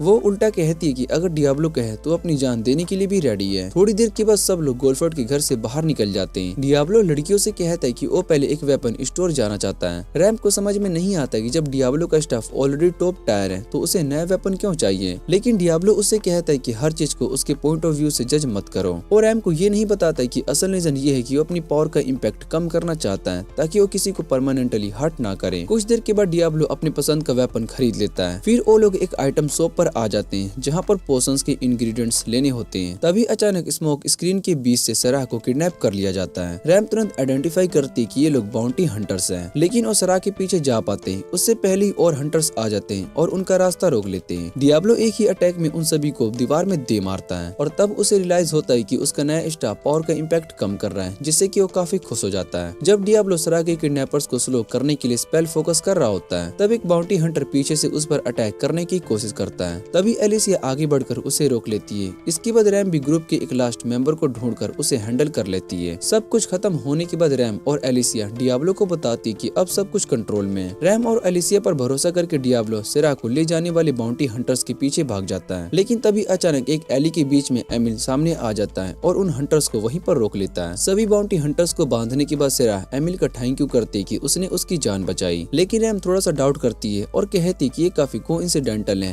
कि एमिल बिल्कुल उसी वक्त पर कैसे आ गया। इस पर एमिल थोड़ा सा जवाब देता है और कहता है कि उसे स्मेल से पता चल जाता है कि जब कोई लड़की डेंजर में होती है। ये सुनकर सब लोग थोड़े से क्रीप्ड आउट हो जाते हैं, इसलिए एमिल तुरंत माफी मांग लेता है। फिर वो एक्सप्लेन करता है कि जब उसने सुना था कि सेरा के ऊपर बाउंटी रखी गई है तो वो सब अलर्ट हो गया था। वो कहता है कि सेरा को प्रोटेक्ट करना उसका तरीका है उसका शुक्रिया अदा करने का, क्योंकि उन्होंने उसे पहले बचाया था। साथ ही वो रिक्वेस्ट करता है कि हंटर्स को हैंडल करने का काम उसी पर छोड़ दिया जाए। ये सुनकर डियाब्लो क्यूरियस हो जाता है और पूछते हैं कि क्या उन सबको जिंदा ही खत्म कर देगा। डियाब्लो का ये सवाल सुनकर सब बहुत ही शॉक हो जाते हैं, लेकिन एमिल हंसी में कहता है कि इतना सीरियस होने की जरूरत नहीं है। वो कहता है कि ये कोई ऐसी दुनिया नहीं है जहाँ पर जान लेना नॉर्मल हो, वो सिर्फ उन्हें ये सिखाएगा कि औरतों के साथ कैसा बिहेव किया जाता है। ये सुनकर डियाब्लो अपने मन में सोचता है कि अच्छा है कि वो उन बाउंटी हंटर्स की जगह पर नहीं है। इसके बाद एलिसिया एमिल को सराह को बचाने के लिए थैंक यू करती है, लेकिन एमिल गलत समझ लेता है और वो सोचता है कि एलिसिया उस पर लाइन मार रही है, इसलिए वो बोल देता है कि लाइन में लग जाओ, क्योंकि उसे लगता है कि वो काफी चार्मिंग है। जैसे ही एमिल वहाँ से चला जाता है, डियाब्लो सराह को बोलता है कि अब वो उसके बिल्कुल पास ही रहे, क्योंकि वो नहीं चाहता कि दोबारा कोई किडनैपिंग का सीन हो। ये सुनकर सेरा उसका हाथ पकड़ लेती है और उसे बचाने के लिए थैंक यू करती है। इसी बीच रैम धीरे धीरे डियाब्लो के और पास आ जाती है, लेकिन अभी भी उसकी तरफ डायरेक्टली नहीं देखती। वो कहती है कि बिना मैजिक यूज किए भी डियाब्लो इतना स्ट्रॉन्ग है, और ये देखकर वो बहुत ही सरप्राइज्ड है। डियाब्लो समझ जाता है कि रैम असल में उसकी तारीफ कर रही है, लेकिन वो कैजुअली बात को इग्नोर कर देता है, क्योंकि वो नहीं चाहता कि रैम को पता चले कि उसे कॉम्प्लीमेंट अच्छा लगता है। उसका ये छोटा सा मोमेंट तब ब्रेकआउट हो जाता है जब एलिसिया आकर माफी मांगती है और सराह की किडनैपिंग का ब्लेम खुद पर ले लेती है और डियाब्लो से पूछती है और वो किस तरह की मदद कर सकती है। इस पर डियाब्लो कहता है कि ज्यादा स्ट्रेस लेने की जरूरत नहीं है, क्योंकि वो अकेला ही एक आर्मी के बराबर है। वो मजाक में ये भी बोल देता है कि अगर एलिसिया सकूरा से भी ज्यादा यूजलेस निकली तब भी उसे कोई प्रॉब्लम नहीं होगी। फिर भी एलिसिया सीरियसली प्रॉमिस करती है कि वो अपनी पूरी ताकत लगा देगी ताकि डियाब्लो का क्वेस्ट कंप्लीट हो सके। बाद में जब वो सब वापस इन में जाते हैं तब उनसे मिलने के लिए कैलेस्टाइन आती है। वो बताती है कि उसे स्लेव कूलर के बारे में कुछ इंपॉर्टेंट इन्फॉर्मेशन मिली है। कैलेस्टाइन कहती है कि रिसेंटली टाउन में कुछ स्लेव ट्रेडर्स आए हैं और शायद वो कूलर्स रिमूव करने में मदद कर सकते हैं, इसलिए वो सजेस्ट करती है कि उनसे मिलना चाहिए। उसके बाद सब लोग स्लेव मार्केट जाने का डिसीजन लेते हैं। रास्ते में डियाब्लो सोचता है कि शायद से स्लेव वैसे ही होंगे जैसे कि उसने अपने फेवरेट गनर चैनल पर देखे थे, लेकिन जैसे ही वो स्लेव मार्केट के अंदर जाता है वो देखकर बहुत ही हैरान हो जाता है, क्योंकि ये जगह उसकी इमेजिनेशन से बिल्कुल अलग होती है और वहाँ कोई भी 50 शेड्स ऑफ ग्रे जैसा डार्क सीन नहीं होता। जैसे डियाब्लो स्लेव कूलर पर ध्यान देता है तभी मेडियोस वहाँ पर आ जाती है, जो स्लेव मार्केट की ओनर होती है और वो साथ ही वाटरमेलन एम्बेसडर भी होती है। जैसे ही उसकी नजर रैम और सेरा के कॉलर पर पड़ती है वो गलत समझ लेती है और सोचती है कि डियाब्लो उन्हें बचाने के लिए आया है। मेडियोस डियाब्लो से कहते कि वो उसे उनके बदले अच्छा डील देगी। ये सुनते डियाब्लो काफी गुस्सा हो जाता है। अपनी गलती समझकर मेडियोस तुरंत माफी मांग लेती है, लेकिन उसके बाद उसकी नजर डियाब्लो के मैजिक फ्लो पर पड़ती है और वो बहुत ही हैरानी से कहती है कि वो काफी पावरफुल है। तभी सेरा एक्साइटमेंट में बोल पड़ती है कि वो भी डियाब्लो का मैजिक फ्लो देख सकती है। ये सुनकर उसके सारे दोस्त बहुत ही शौक हो जाते हैं और पूछते हैं कि उसे ये कैसे दिखता है। इस पर सेरा बस इतना कहता है कि तुम लोगों ने कभी पूछा ही नहीं। उसके बाद सब लोग मेडियोस के साथ एक प्राइवेट रूम में आ जाते हैं। वहाँ मेडियोस कैलेस्टाइन का दिया हुआ लेटर पढ़ती है और वो समझ जाती है कि वो लोग यहाँ किस काम से आए हैं। वो कहती है कि वो उनकी मदद करेगी, लेकिन तभी मेडियोस का ध्यान रैम पर जाता है और वो बताती है कि रैम के अंदर काफी स्ट्रॉन्ग मैजिक फ्लो हो रही है और ये सुनते ही रैम बहुत ही अलर्ट हो जाता है। तब मेडियोस अचानक से एक सवाल सा पूछ लेती है और कहती है कि किसी डीमन ने रैम को प्रेग्नेंट कर दिया। ये सुनकर एलिसिया और सराह दोनों बिल्कुल ही शौक हो जाते हैं और रैम से पूछने लगते हैं कि क्या ये सच है। रैम तुरंत मना कर देती है और कहती है कि ऐसा कुछ भी नहीं है, लेकिन फिर भी सराह को पूरा यकीन नहीं होता। सराह को याद आता है कि उस रात रैम और डियाब्लो काफी देर तक अकेले थे जब डियाब्लो उसे सपोज्डली टॉर्चर कर रहा था, और ये सुनकर रैम और ज्यादा शौक हो जाती है और कहती है कि डियाब्लो ने कभी भी उसकी पर्सनल बाउंड्री क्रॉस नहीं की। मेडियोस क्यूरियोसिटी से पूछती है कि आखिर रैम के अंदर फैलन जैसे पावर्स का फील कैसे हो रहा है। तब डियाब्लो बीच में बोल पड़ता है। वो गुस्से में मेडियोस से कहता है कि ज्यादा पर्सनल सवाल पूछना बंद करें और जो काम के लिए आए हैं वो दे दे। मेडियोस कहती कि इस काम के लिए रूम में कम लोग होने चाहिए। ये सुनकर एलिसिया खुद कहती है कि वो बाहर चली जाएगी।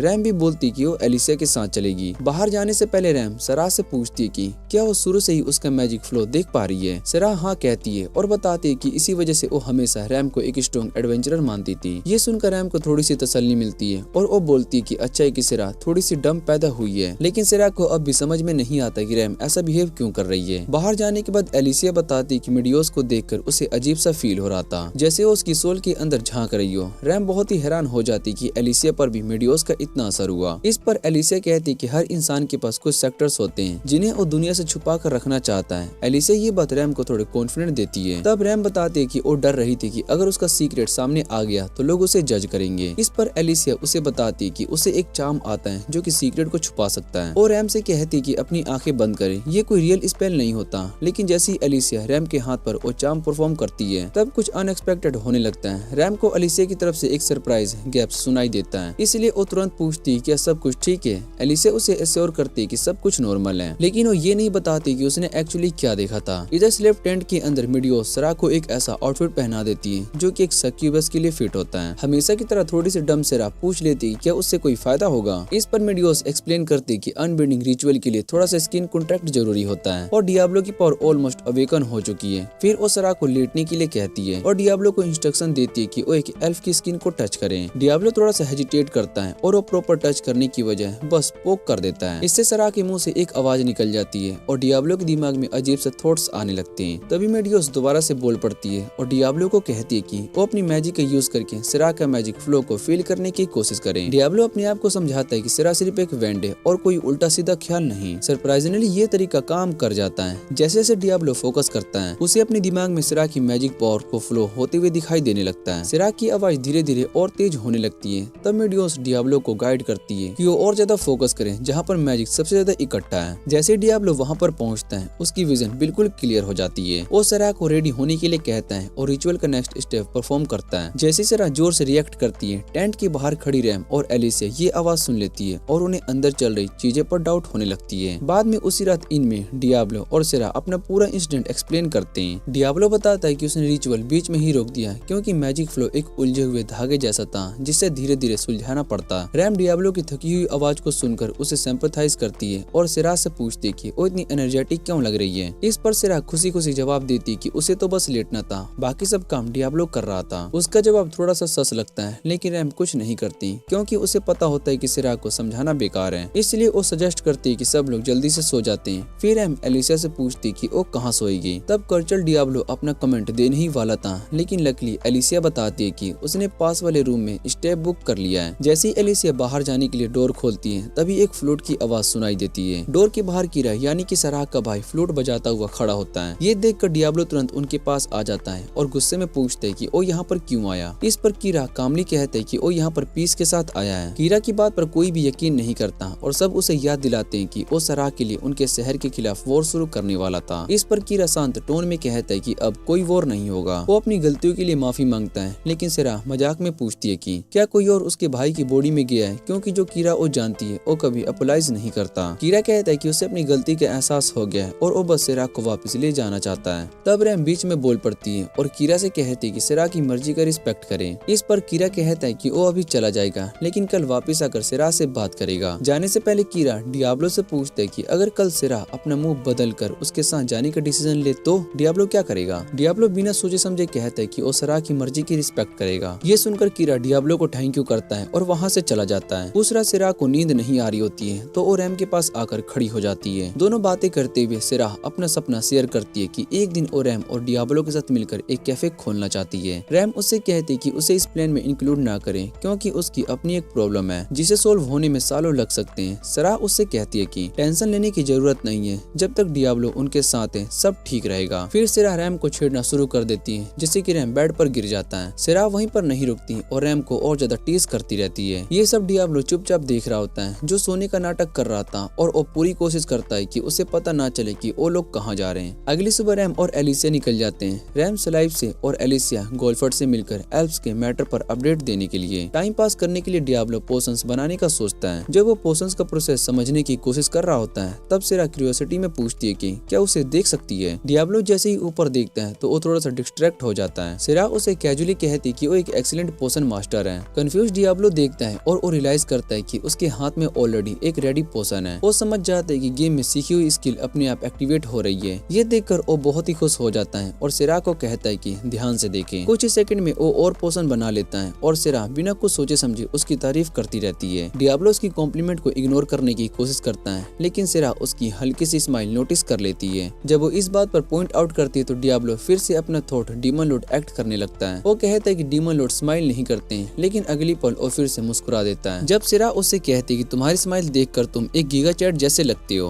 तब डियाब्लो को तुरंत याद आ जाता है कि वो फिर से वही कर गया। उसे खुद पर थोड़ी सी शर्म आती है और वो क्रिंज फील करता है, लेकिन फिर भी उस फीलिंग को एंजॉय कर लेता है। बिना ज्यादा सोचे समझे वो सिरा से कह देता है कि काश सब कुछ ऐसे ही हमेशा के लिए बना रहे। जैसे ये वर्ड्स उसके मुंह से निकलते हैं, डियाब्लो को रियलाइज होता है कि वो सिम से ज्यादा ओवर इमोशनल इडियट बन चुका है और वो बस ये चाहता है कि जमीन खुल जाए और वो उसमें समा जाए। वो खुद को ही डांट रहा होता है, तभी सिरा कुछ कहने वाली होती है, लेकिन उसे बोलने का मौका ही नहीं मिलता। अचानक रूम के अंदर कीरा की फ्लूट की आवाज गूंजने लगती है। जैसे ये साउंड आता है, सिरा की आंखों की रोशनी धीमी पड़ जाती है, लेकिन डियाब्लो इस चीज को नोटिस नहीं करता। वो खिड़की के पास जाकर देखता है और कंफर्म करता है कि बाहर सच में कीरा ही खड़ा है। जब डियाब्लो वापस मुड़ता है तो वो देखता है कि सिरा दरवाजे के पास ही खड़ी है और वो उसे बताती है कि उसने कीरा के साथ जाने का फैसला कर लिया है। ये सुनकर डियाब्लो बहुत ही शॉक हो जाता है और उसे रोकने की कोशिश करता है, लेकिन सिरा उसकी एक भी बात को नहीं सुनती और सीधा इनसे बाहर निकल जाती है कीरा से मिलने के लिए। एल प्रिंस कीरा खुशी खुशी अपनी बहन का स्वागत करता है और डियाब्लो को याद दिलाता है कि उसने सिरा के फैशन का रिस्पेक्ट करने की प्रॉमिस किया था। डियाब्लो बस चुपचाप उन दोनों को देखता रह जाता है। गाड़ी के चले जाने के बाद भी वो वहीं पर खड़ा रहता है, बिल्कुल एक ऐसे पपी की तरह जैसे किसी ने उसे लात मार दी हो। कुछ देर के बाद रैम और एलिसिया वापस आ जाती है। जब डियाब्लो उन्हें बताते हैं कि क्या हुआ तो दोनों बहुत ही हैरान हो जाती है, लेकिन सबसे ज्यादा शॉकिंग बात ये होती है कि डियाब्लो कहते हैं कि वो इसके बारे में कुछ भी नहीं करेगा। कुछ घंटे के बाद रैम डियाब्लो से बात करने के लिए जाती है, जो कि खुद को रूम के अंदर बंद करके बैठा होता है। वो देखना चाहता है कि उसने सिरा को बचाने का फैसला बदला या नहीं। जब डियाब्लो कोई जवाब नहीं देता तो रैम उससे कहती है कि उसे पूरा यकीन है कि सिरा का अचानक डिसीजन कीरा की किसी चाल की वजह से है। हैरानी की बात यह होती है कि डियाब्लो ये सब पहले से जानता था, लेकिन उसके पास कोई प्रूफ नहीं था। इसी वजह से वो पहले ही गिव अप कर चुका था। ये सिचुएशन उसे उसकी पास्ट की याद दिला देती है, जब उसके अपने दोस्तों ने उसे धोखा दिया था। दिल के किसी कोने में वो जानता था कि सिरा ने उसे बिट्रेल किया है, लेकिन अपने पास्ट की दर्द की वजह से वो ये मानने को तैयार नहीं होता है कि कोई सिरा जैसी लड़की सच में उसकी परवाह कर सकती है। रैम समझ जाती है कि डीमन लॉर्ड कुछ करने वाला नहीं है, इसलिए वो उसे सीधा कह देती है कि तुम यहीं पर बैठे एक पैथेटिक विम्प बने रह सकते हो, जबकि मैं सिरा को बचाने के लिए जा रही हूँ। और ये सुनकर डियाब्लो गुस्से में आ जाता है और रैम पर चिल्लाता है, पूछता है कि तुम अपनी जान क्यों रिस्क में डाल रही हो उस लड़की के लिए जो कि तुम्हें छोड़कर चली गई। रैम सीधा जवाब देती है क्योंकि सिरा उसकी दोस्त है, और इस पर डियाब्लो को रियलाइज होता है कि वो कितना सेल्फ सेंटर्ड फूल बन चुका है। जब सिरा के साथ बिताए हुए सारे पल उसके दिमाग में फ्लैश की तरह घूमने लगते हैं तो रैम को आवाज देता है और पूछते हैं क्या उसकी मदद एक्सेप्ट करेगी। रैम बिना सोचे समझे हाँ कह देती है।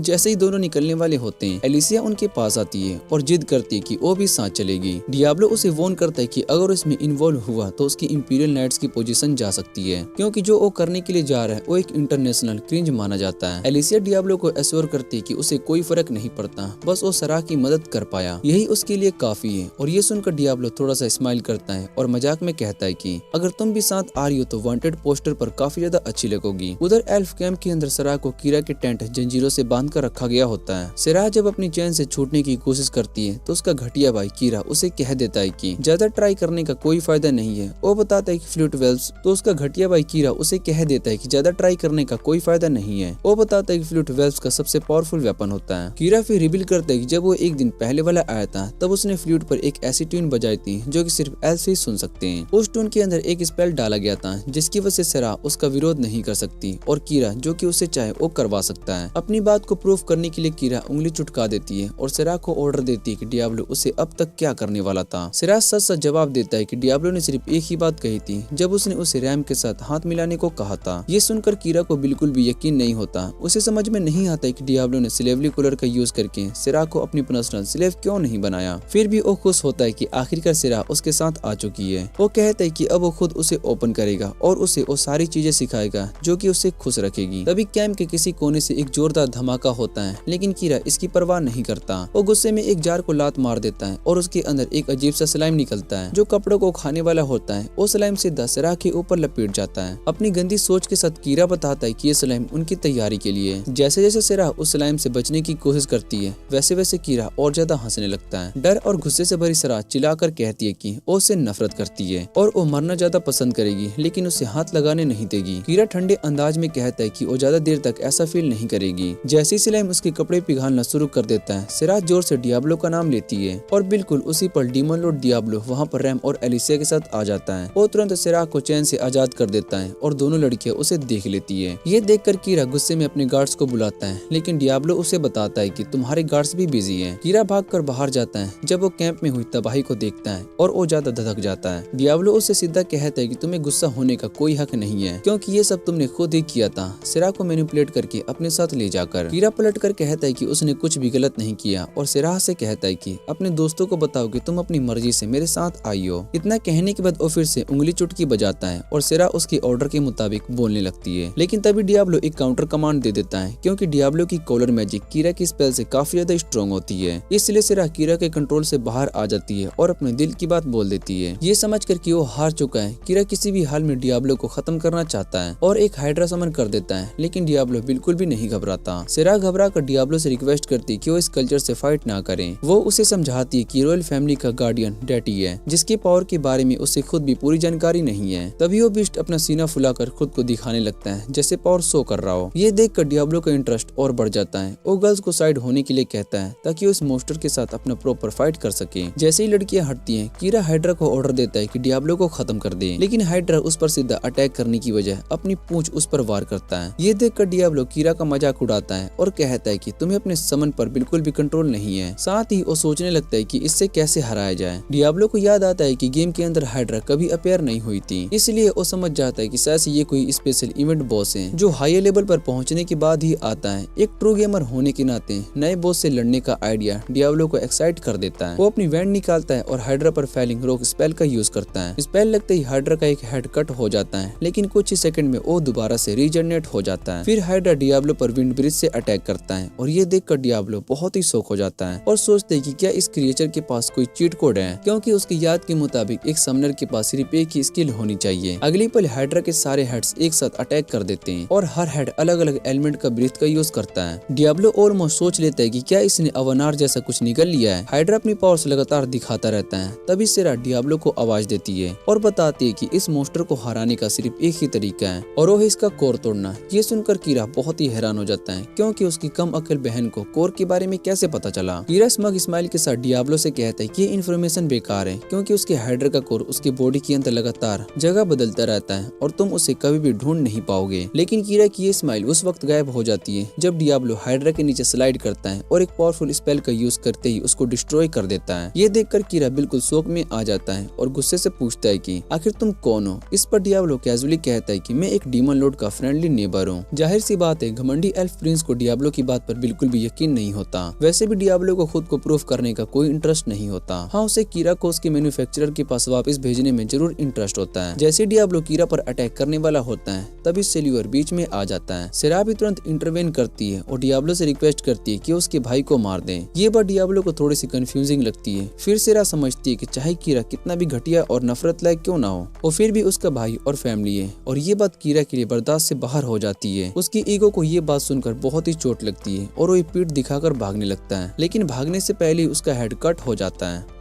जैसे ही कीरा का बॉडी जमीन पर गिरता है, तभी गोल्डफोर्ड अपने सोल्जर के साथ अचानक से हवा में अपीयर हो जाता है। ये सीन वहाँ पर मौजूद सभी लोगों के लिए और ज्यादा शॉकिंग हो जाता है। सबसे पहले सेल्वर होश में आता है और कीरा का बदला लेने के लिए आगे बढ़ता है, लेकिन गोल्डफोर्ड उसे एक ही थप्पड़ में साइड कर देता है। फिर वो अपने ट्रोप्स को ऑर्डर देता है कि बाकी बचे हुए एल्फ्स को भी खत्म कर दो। जब वो साथ ये भी कहते हैं कि सरा को जिंदा पकड़ना है, तो डियाब्लो को बहुत ही गुस्सा आ जाता है। डियाब्लो सीधा गोल्डफोर्ड पर चिल्लाता है और उसे एक्यूज करता है कि उसने जानबूझकर पूरी सिचुएशन को मैनिपुलेट की ताकि उसके पास एल्फ किंगडम पर अटैक करने के लिए प्रॉपर रीजन हो। गोल्डफोर्ड इस बात को डिनाई नहीं करता, बल्कि वो डियाब्लो के चारों तरफ एक ऐसा बैरियर बना देता है जिससे कि वो बाहर नहीं निकल सकता, ताकि वो इस मसकरे में इंटरफेयर ना कर पाए। ये देखकर एलिसिया आगे आती है और गोल्डफोर्ड का सामना करती है, लेकिन गोल्डफोर्ड उसे शांत अंदाज में कहता है कि वो कुछ गलत नहीं कर रहा है और अगर चाहे तो वो जाकर किंग से कॉम्प्लीमेंट कर सकती है। एलिसिया उससे प्रोमिस करती है कि वो जरूर रिपोर्ट करेगी। इस पर गोल्डफोर्ड ठंडे लहजे में याद दिलाता है कि वो रैंक में एलिसिया से काफी ऊपर है और वो आसानी से किंग को अपनी साइड में कर सकता है। डरने की बजाय एलिसिया अपनी सोर्ड निकाल लेती है। तभी गोल्डफोर्ड क्लासिक एनिमी मूव करता है और एक ही झटके में एलिसिया की सोर्ड को आधा काट देता है। ये देखकर वहाँ पर खड़े सभी लोग शोक में आ जाते हैं। एलिसिया खुद भी विश्वास नहीं कर पाती है और घुटनों के बल गिर जाती है। डियाब्लो गोल्डफोर्ड की मैजिक फ्लो को ऑब्जर्व करता है और समझ जाता है कि ये आदमी लेवल 100 से भी ऊपर है। तभी डियाब्लो अपने आप से कहता है कि अगर उसे लड़कियों को प्रोटेक्ट करना है तो उसे किसी भी हाल में इस बैरियर से बाहर निकलना होगा।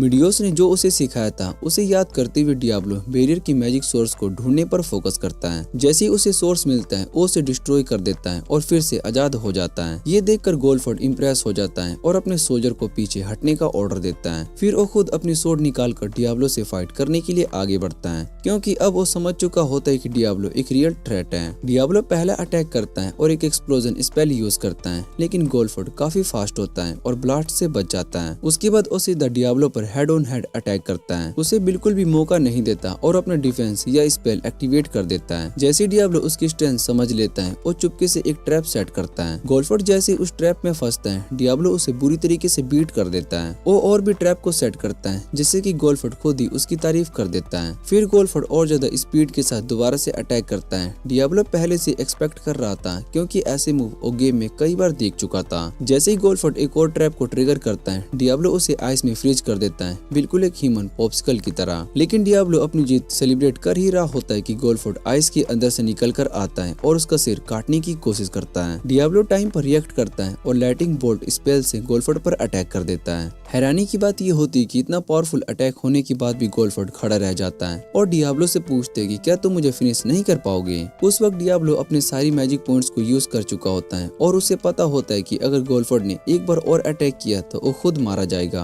अपनी इज्जत बचाने के लिए डियाब्लो ठंडे अंदाज में कहता है कि वो गोल्डफोर्ड से बोर हो चुका है। वो बोलता है कि गोल्डफोर्ड उतना ज्यादा चैलेंजिंग नहीं निकला जितना कि उसने सोचा था, इसलिए उस पर एक एहसान करता है, उसकी जान बख्श देता है। लेकिन गोल्डफोर्ड फिर भी जिद करता है और डियाब्लो से कहता है कि मुझे फिनिश कर दो, वरना मैं किंग को रिपोर्ट भेजकर तुम्हारी इमेज खराब कर दूंगा। और ये सुनकर डियाब्लो थोड़ा सा टेंस हो जाता है। तभी एलिसिया बीच में बोलती है और कहती कि वो खुद एक रिपोर्ट लिखेगी और गोल्डफोर्ड के सारे गलत कामों को एक्सपोज करेगी। गोल्डफोर्ड को इस स्ट्रेस से कोई फर्क नहीं पड़ता। वो कहता है कि अगर वो मर भी जाए तो सबके लिए बेटर होगा। ये बात डियाब्लो को और ज्यादा गुस्सा दिला देती है। वो गोल्डफोर्ड को सीधा कहता है कि अगर तुम्हें मरने का इतना ही शौक है तो खुद जाकर मर जाओ। साथ ही वो ये भी वॉर्न करता है कि अगर तुमने दोबारा मेरी लड़कियों की तरफ देखा तो मैं तुम्हें फिर से कभी माफ नहीं करूंगा। डियाब्लो की डिटर्मिनेशन को देखकर गोल्डफोर्ड अपनी ट्रोप्स के साथ वहाँ से रिट्रीट कर लेता है। रैम डियाब्लो की तारीफ करती है और उसे इनक्रेडिबल बनाती है। फिर वो उससे हीलिंग पोशन मांगती है ताकि एल्फ्स का इलाज हो सके। डियाब्लो पोशन को दे देता है। उसके बाद रैम डियाब्लो से कहती है कि वो सिराह का ध्यान रखे। सिराह अपने भाई की बॉडी के पास खड़ी होती है। जैसे डियाब्लो उसके पास आता है सिराह रो पड़ती है। डियाब्लो उसे शांत करता है और उसे संभालता है। 3 दिन के बाद एलिसिया कैपिटल वापस लौट जाती है। किंग से मिलने के बाद उसकी मुलाकात एक पैलेडिन से होती है जिसका नाम सैडलर होता है। सैडलर साउथ साइड से एक मिशन कंप्लीट करके आया होता है। जब एलिसिया उससे पूछती है कि मिशन कैसा रहा तो सैडलर कहता है कि सारे विलेजर्स को सेल्वेशन मिल गया। एलिसिया समझ जाती है कि उसका ये ट्विस्ट तरीका ये कहने का है कि उसने सबको मार दिया। एलिसिया उससे पूछती है कि तुम लोगों से इतनी नफरत क्यों करते हो। सैडलर कहता है कि वो भगवान की बनाई हर चीज से प्यार करता है, लेकिन जो डीमन लॉर्ड को पूछते हैं उन्हें बर्दाश्त तक नहीं कर पाता।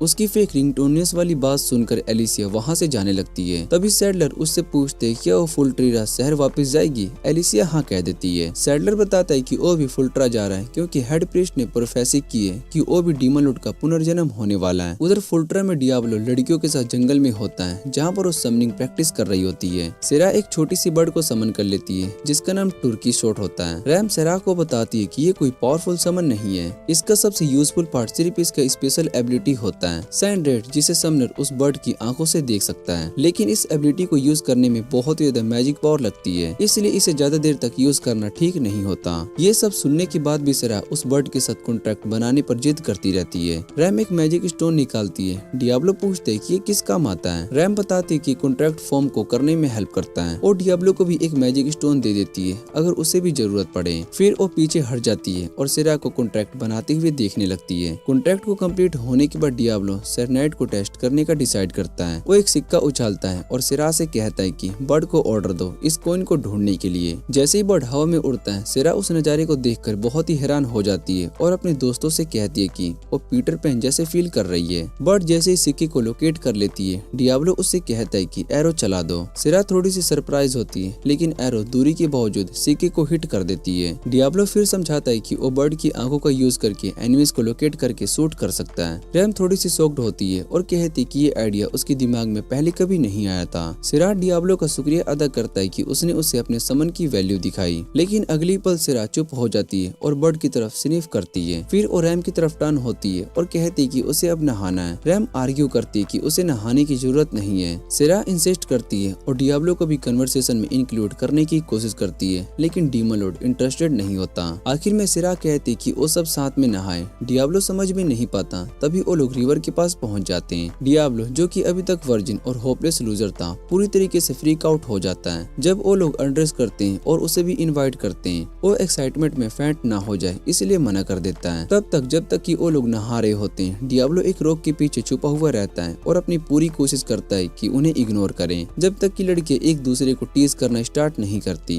उसे पूरी विल पावर लगती कि वो उनकी तरफ ना देखें, लेकिन जैसे ही वो ऑलमोस्ट गिव इन करने वाला होता है, वो लोग चिल्लाते सुनते हैं। ये इसलिए होता है क्योंकि एजलगार्ड अचानक से वहाँ पर अपीयर हो जाती है और रैम को हाथ से उठा लेती है, लेकिन वो सबसे कहती कि वो सिर्फ बात करने के लिए आई है। रैम को छोड़कर एजलगार्ड रिवील करती कि उसने वुल्फगर के कैर्बेनिज्म की सोल को फील की, जिससे डियाब्लो थोड़ा सा वरीड हो जाता है। सेरा कंफ्यूज होती है और रैम से पूछती कि एजलगार्ड ने क्या कहा। रैम थोड़ी देर चुप रहती है, लेकिन सेरा के इंसिस्ट करने पर वो सच बोल देती है। थोड़ी देर के बाद जब वो लोग दोबारा से कपड़े पहनते हैं, रैम सेरा से सॉरी बोलती है, पहले सच नहीं बताई, लेकिन सेरा उसे इंटरप्ट कर देती है और हमिंग करने लगती है। फिर वो रो पड़ती है और कहती है कि वो सॉरी है कि अपने बर्डन को समझ नहीं पाई। उसके बाद रैम एजलगार्ड से पूछती कि उसने अपनी लाइफ क्यों नहीं देने की कोशिश की। कमांडर एक्सप्लेन करती कि डीमन लॉर्ड को रिसीव करने के लिए एक स्पेशल रिचुअल की जरूरत होती है। डियाब्लो एजलगार्ड की बात पर तुरंत ही बिलीव नहीं कर पाता, लेकिन एजलगार्ड ऑफर करती कि रिचुअल को सिखा देगी और अगर वो ये कर लेते हैं तो रैम को फ्रीडम मिल जाएगी। डियाब्लो थोड़ी देर सोचता है क्योंकि वो जानता है कि रैम चाहती है कि क्रिप्स उसकी बॉडी से निकल जाए और डील को एक्सेप्ट कर लेता है, लेकिन वो एजलगार्ड को वॉर्न भी करता है कि जब क्रिप्स रिवील हो जाएगा वो उसे डिफीट करेगा, क्योंकि डीमन लॉर्ड सिर्फ एक ही हो सकता है और वो खुद ही असली मालिक है उसका। एंड में सब लोग डिसाइड कर लेते हैं कि फुल मून की रात स्टारफॉल टावर पर मिलेंगे ताकि वहाँ पर रिचुअल परफॉर्म किया जा सके।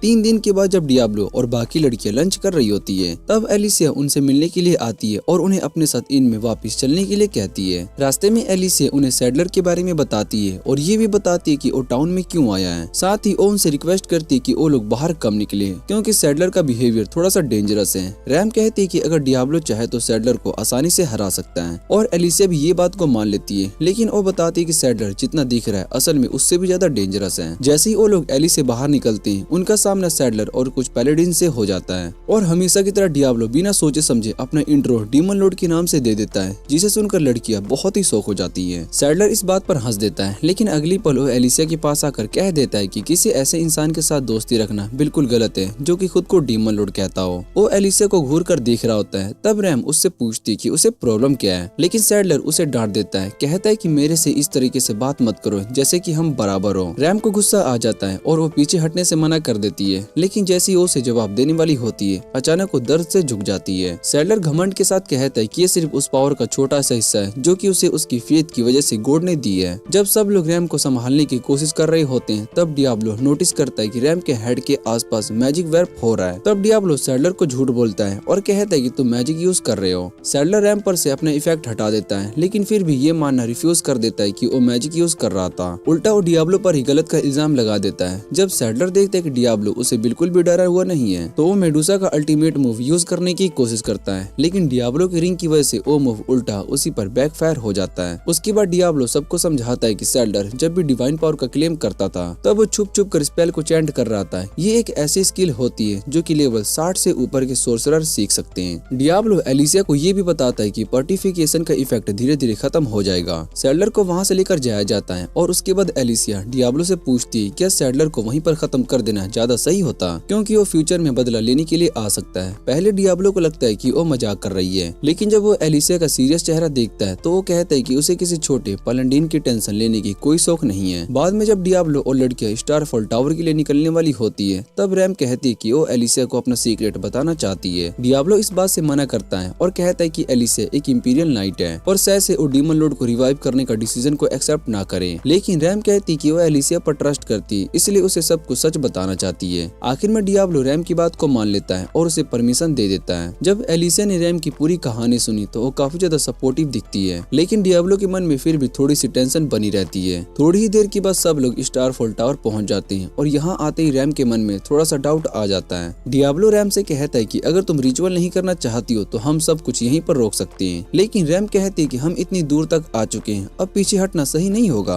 अपने डाउट्स को साइड में रखकर रैम एक स्टोन स्टेप पर आ जाती है, जिसके आसपास एजलगार्ड पहले से एक मैजिक सर्कल बनाकर रखी होती है। उसके बाद एजलगार्ड डियाब्लो को कहती है कि वो अपनी मैजिक रैम के बॉडी के अंदर डाले और उसे सीधा क्रेब्स की सोल तक पहुंचा दे। डियाब्लो पूरी कोशिश करता है और बहुत ही सारी मैजिक यूज करता है, लेकिन चाहे वो जितनी भी मैजिक को डाल लो वो क्रेब्स की सोल तक पहुंच ही नहीं पाता। तब एजलगार्ड एक और आइडिया देती है, लेकिन सब लोग उसे मना कर देते हैं क्योंकि उस तरीके से रैम की जान भी जा सकती थी। कुछ सेकंड सोचने के बाद एजलगार्ड को एक और सोल्यूशन याद आता है। वो रैम के एक हिडन रास्ते की तरफ इशारा करती है और कहती है कि अगर डियाब्लो उस रास्ते से अंदर जाए तो वो क्रेब्स तक पहुंच सकता है। डियाब्लो पहले तुरंत मना कर देता है क्योंकि वो मेंटली इस चीज के लिए रेडी नहीं होता, लेकिन रैम उससे रिक्वेस्ट करती है और कहती है कि वो अपने ऊपर पड़े इस बोझ से छुटकारा चाहती है। आखिरकार डियाब्लो मजबूरी में अपनी टेंशन को साइड में रखता है और रिचुअल को कंटिन्यू करता है। वो पूरी तरीके से फोकस करता है ताकि किसी भी तरह की क्रेब्स तक पहुंच सके। कुछ ही पलों के बाद जैसे डियाब्लो अपनी पूरी पावर का यूज करता है, मैजिक सर्कल एक्टिवेट हो जाता है। उसके तुरंत बाद एक डार्क और एक बहुत ही पावरफुल एनर्जी टावर के ऊपर हवा में घूमने लगती है। जैसे जैसे क्रेब्स मेटेरियलाइज होने लगता है, रैम डियाब्लो से रिक्वेस्ट करती है कि वो डीमन लॉर्ड को आजाद ना होने दे। डियाब्लो उससे प्रॉमिस करता है कि वो ऐसा नहीं होने देगा और कहता है कि होश में रहना ताकि वो सब अपनी आंखों से देख सके।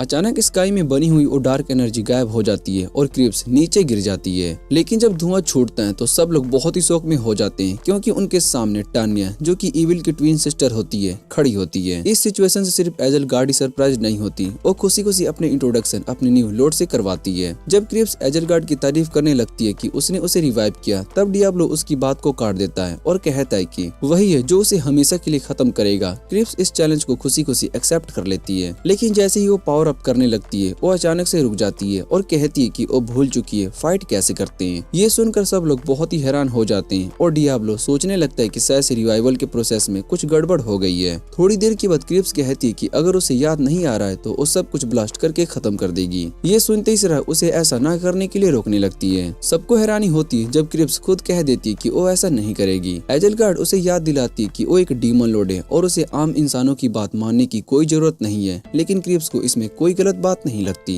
ये देखकर एलिसिया बहुत ही कंफ्यूज हो जाती है और पूछती है, क्या तुम सच में वही डीमन लॉर्ड हो जो कि मोर्टल्स के एंड के लिए पैदा हुई है? क्रेब्स शांति से हाँ कह देती है। उसके बाद रैम पूछती है, क्या ये सब उसकी पैदाइश का रीजन था कि वही खुद ऐसा करना चाहती है? क्रेब्स मानती है कि उसे याद नहीं है। तब रैम और सेरा उसे रिक्वेस्ट करते हैं कि वो मोर्टल्स की जान बख्श दें।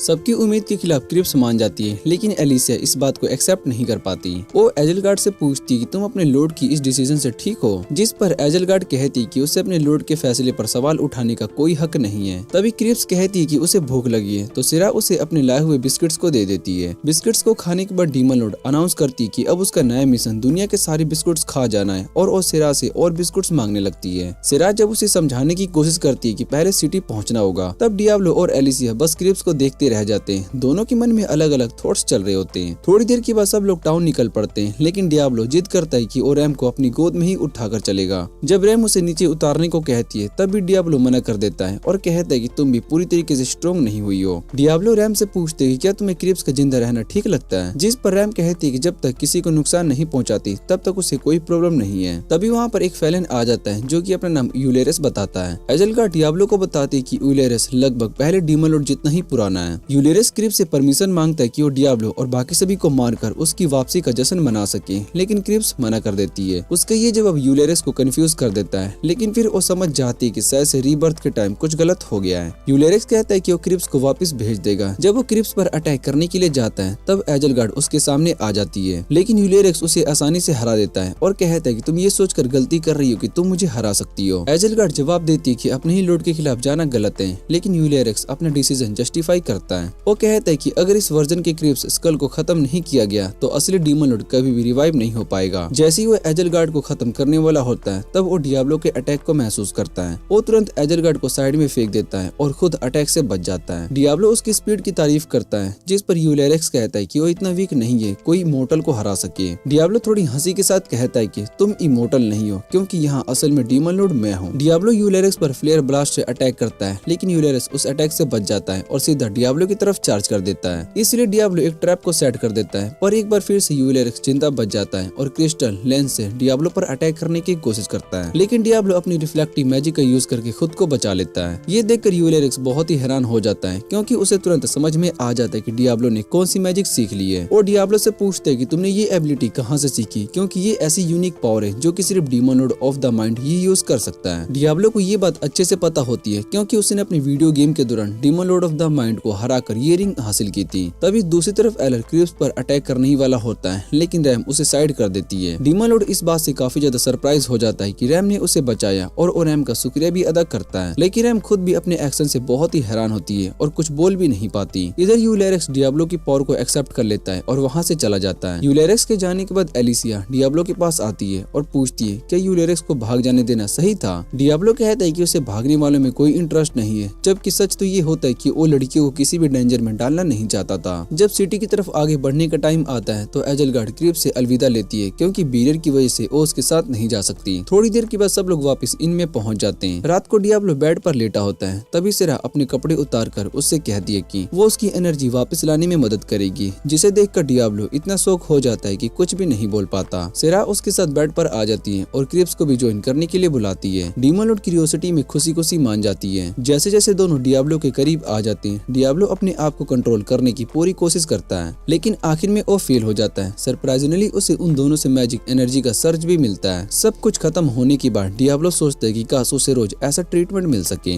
दूसरी तरफ एलिसिया अपने रूम में खुद से कहती है कि क्रिस को अपने डीमन लॉर्ड वाली ड्यूटी पूरी करनी ही होगी। उसी वक्त सिटी के एक चर्च में जो सैडलर पहले से स्टोन बन गया था अब ठीक हो चुका होता है। वो कसम खाता है कि डियाब्लो ने जो उसकी बेइज्जती की है उसका बदला लेगा। अगले दिन डियाब्लो लड़कियों को एक केव में ले जाता है, जहाँ पर वो चाय और बिस्किट्स एंजॉय करते हैं। कैलेस्टाइन से क्रिप्स के बारे में बात करता है। कैलेस्टाइन बताती है कि जीवित हुई डीमन लॉर्ड को बंद करने का कोई जरूरत नहीं है, क्योंकि इस हालत में वो किसी के लिए खतरा नहीं है, और डियाब्लो भी इस बात से एग्री कर लेता है। वापस इनकी तरफ जाते हुए सेरा डियाब्लो से कहती है कि वो खुश है कि कैलेस्टाइन ने क्रिप्स को उनके साथ रहने देने का फैसला किया। डियाब्लो कहता है कि कैलेस्टाइन से ज्यादा कोई भी नहीं समझ सकता कि बंद रहना कैसा होता है, क्योंकि वो खुद बैरियर की जिम्मेदारी की वजह से टाउन से बाहर नहीं जा सकती। तब सेरा रैम की ओपिनियन जानने के लिए उसकी तरफ देखती है, लेकिन ये देखकर बहुत ही हैरान हो जाती है कि रैम वहाँ पर होती ही नहीं। डियाब्लो और सेरा ये सोचकर ही शायद से कि सब लोग अलग अलग रास्ते होंगे वापस इनमें आ जाते हैं, लेकिन जब वो रूम के अंदर देखते हैं तो वहाँ पर कोई भी नहीं होता। ये देखकर वो थोड़े से घबरा जाते हैं। तब डियाब्लो कहता है कि वो बाहर जा रहा है, उन्हें ढूंढेगा, और सेरा से कहता है कि तुम यहीं पर रुक जाओ, क्या पता वो लोग खुद वापस आ जाए। दूसरी तरफ जो 3 लोग गायब थे वो सिटी के सुनसान से एली में होते हैं। वहाँ एलिसिया क्रिप्स से पूछती है क्या उसे पता है कि उसकी मेमोरीज क्यों चली गई। क्रिप्स इस सवाल से कंफ्यूज हो जाती है। तब एलिसिया उसे बताती है कि एक फैलन प्रीस्ट ने कहा था कि डीमन लॉर्ड को रिवाइव करने के लिए सिर्फ मैजिक ही काफी नहीं होती। वो कहती कि उन्हें कोई ऐसा तरीका ढूंढना होगा जिससे कि क्रिप्स अपनी मेमोरीज और पावर्स को दोनों को पा सके। ये सुनकर रैम थोड़ी सी टेंशन में आ जाती है और एलिसिया से पूछती है कि क्या तुम सच में चाहती हो कि डीमन लॉर्ड पूरी मोर्टल रेसेस को खत्म कर दे। एलिसिया बिना हिचकिचाए हाँ कह देती है, और ये सुनकर रैम बहुत ही शौक हो जाती है और कहती है कि तुम बिल्कुल अपनी तरह बिहेव नहीं कर रही हो। इस पर एलिसिया बोलती है कि ये उसका असली रूप है। तब क्रिप्स बीच में बोल पड़ती है और एलिसिया से कहती है कि तुम पागल हो जो ये सोच रही हो कि तुम इम्पोर्टेंट हो। लेकिन एलिसिया उसे एश्योर करती है कि वो बिल्कुल ठीक है। वो कहती है कि प्रॉब्लम्स क्रिप्स के साथ हैं, क्योंकि वो मोर्टल रेसेस को खत्म करना नहीं चाहती।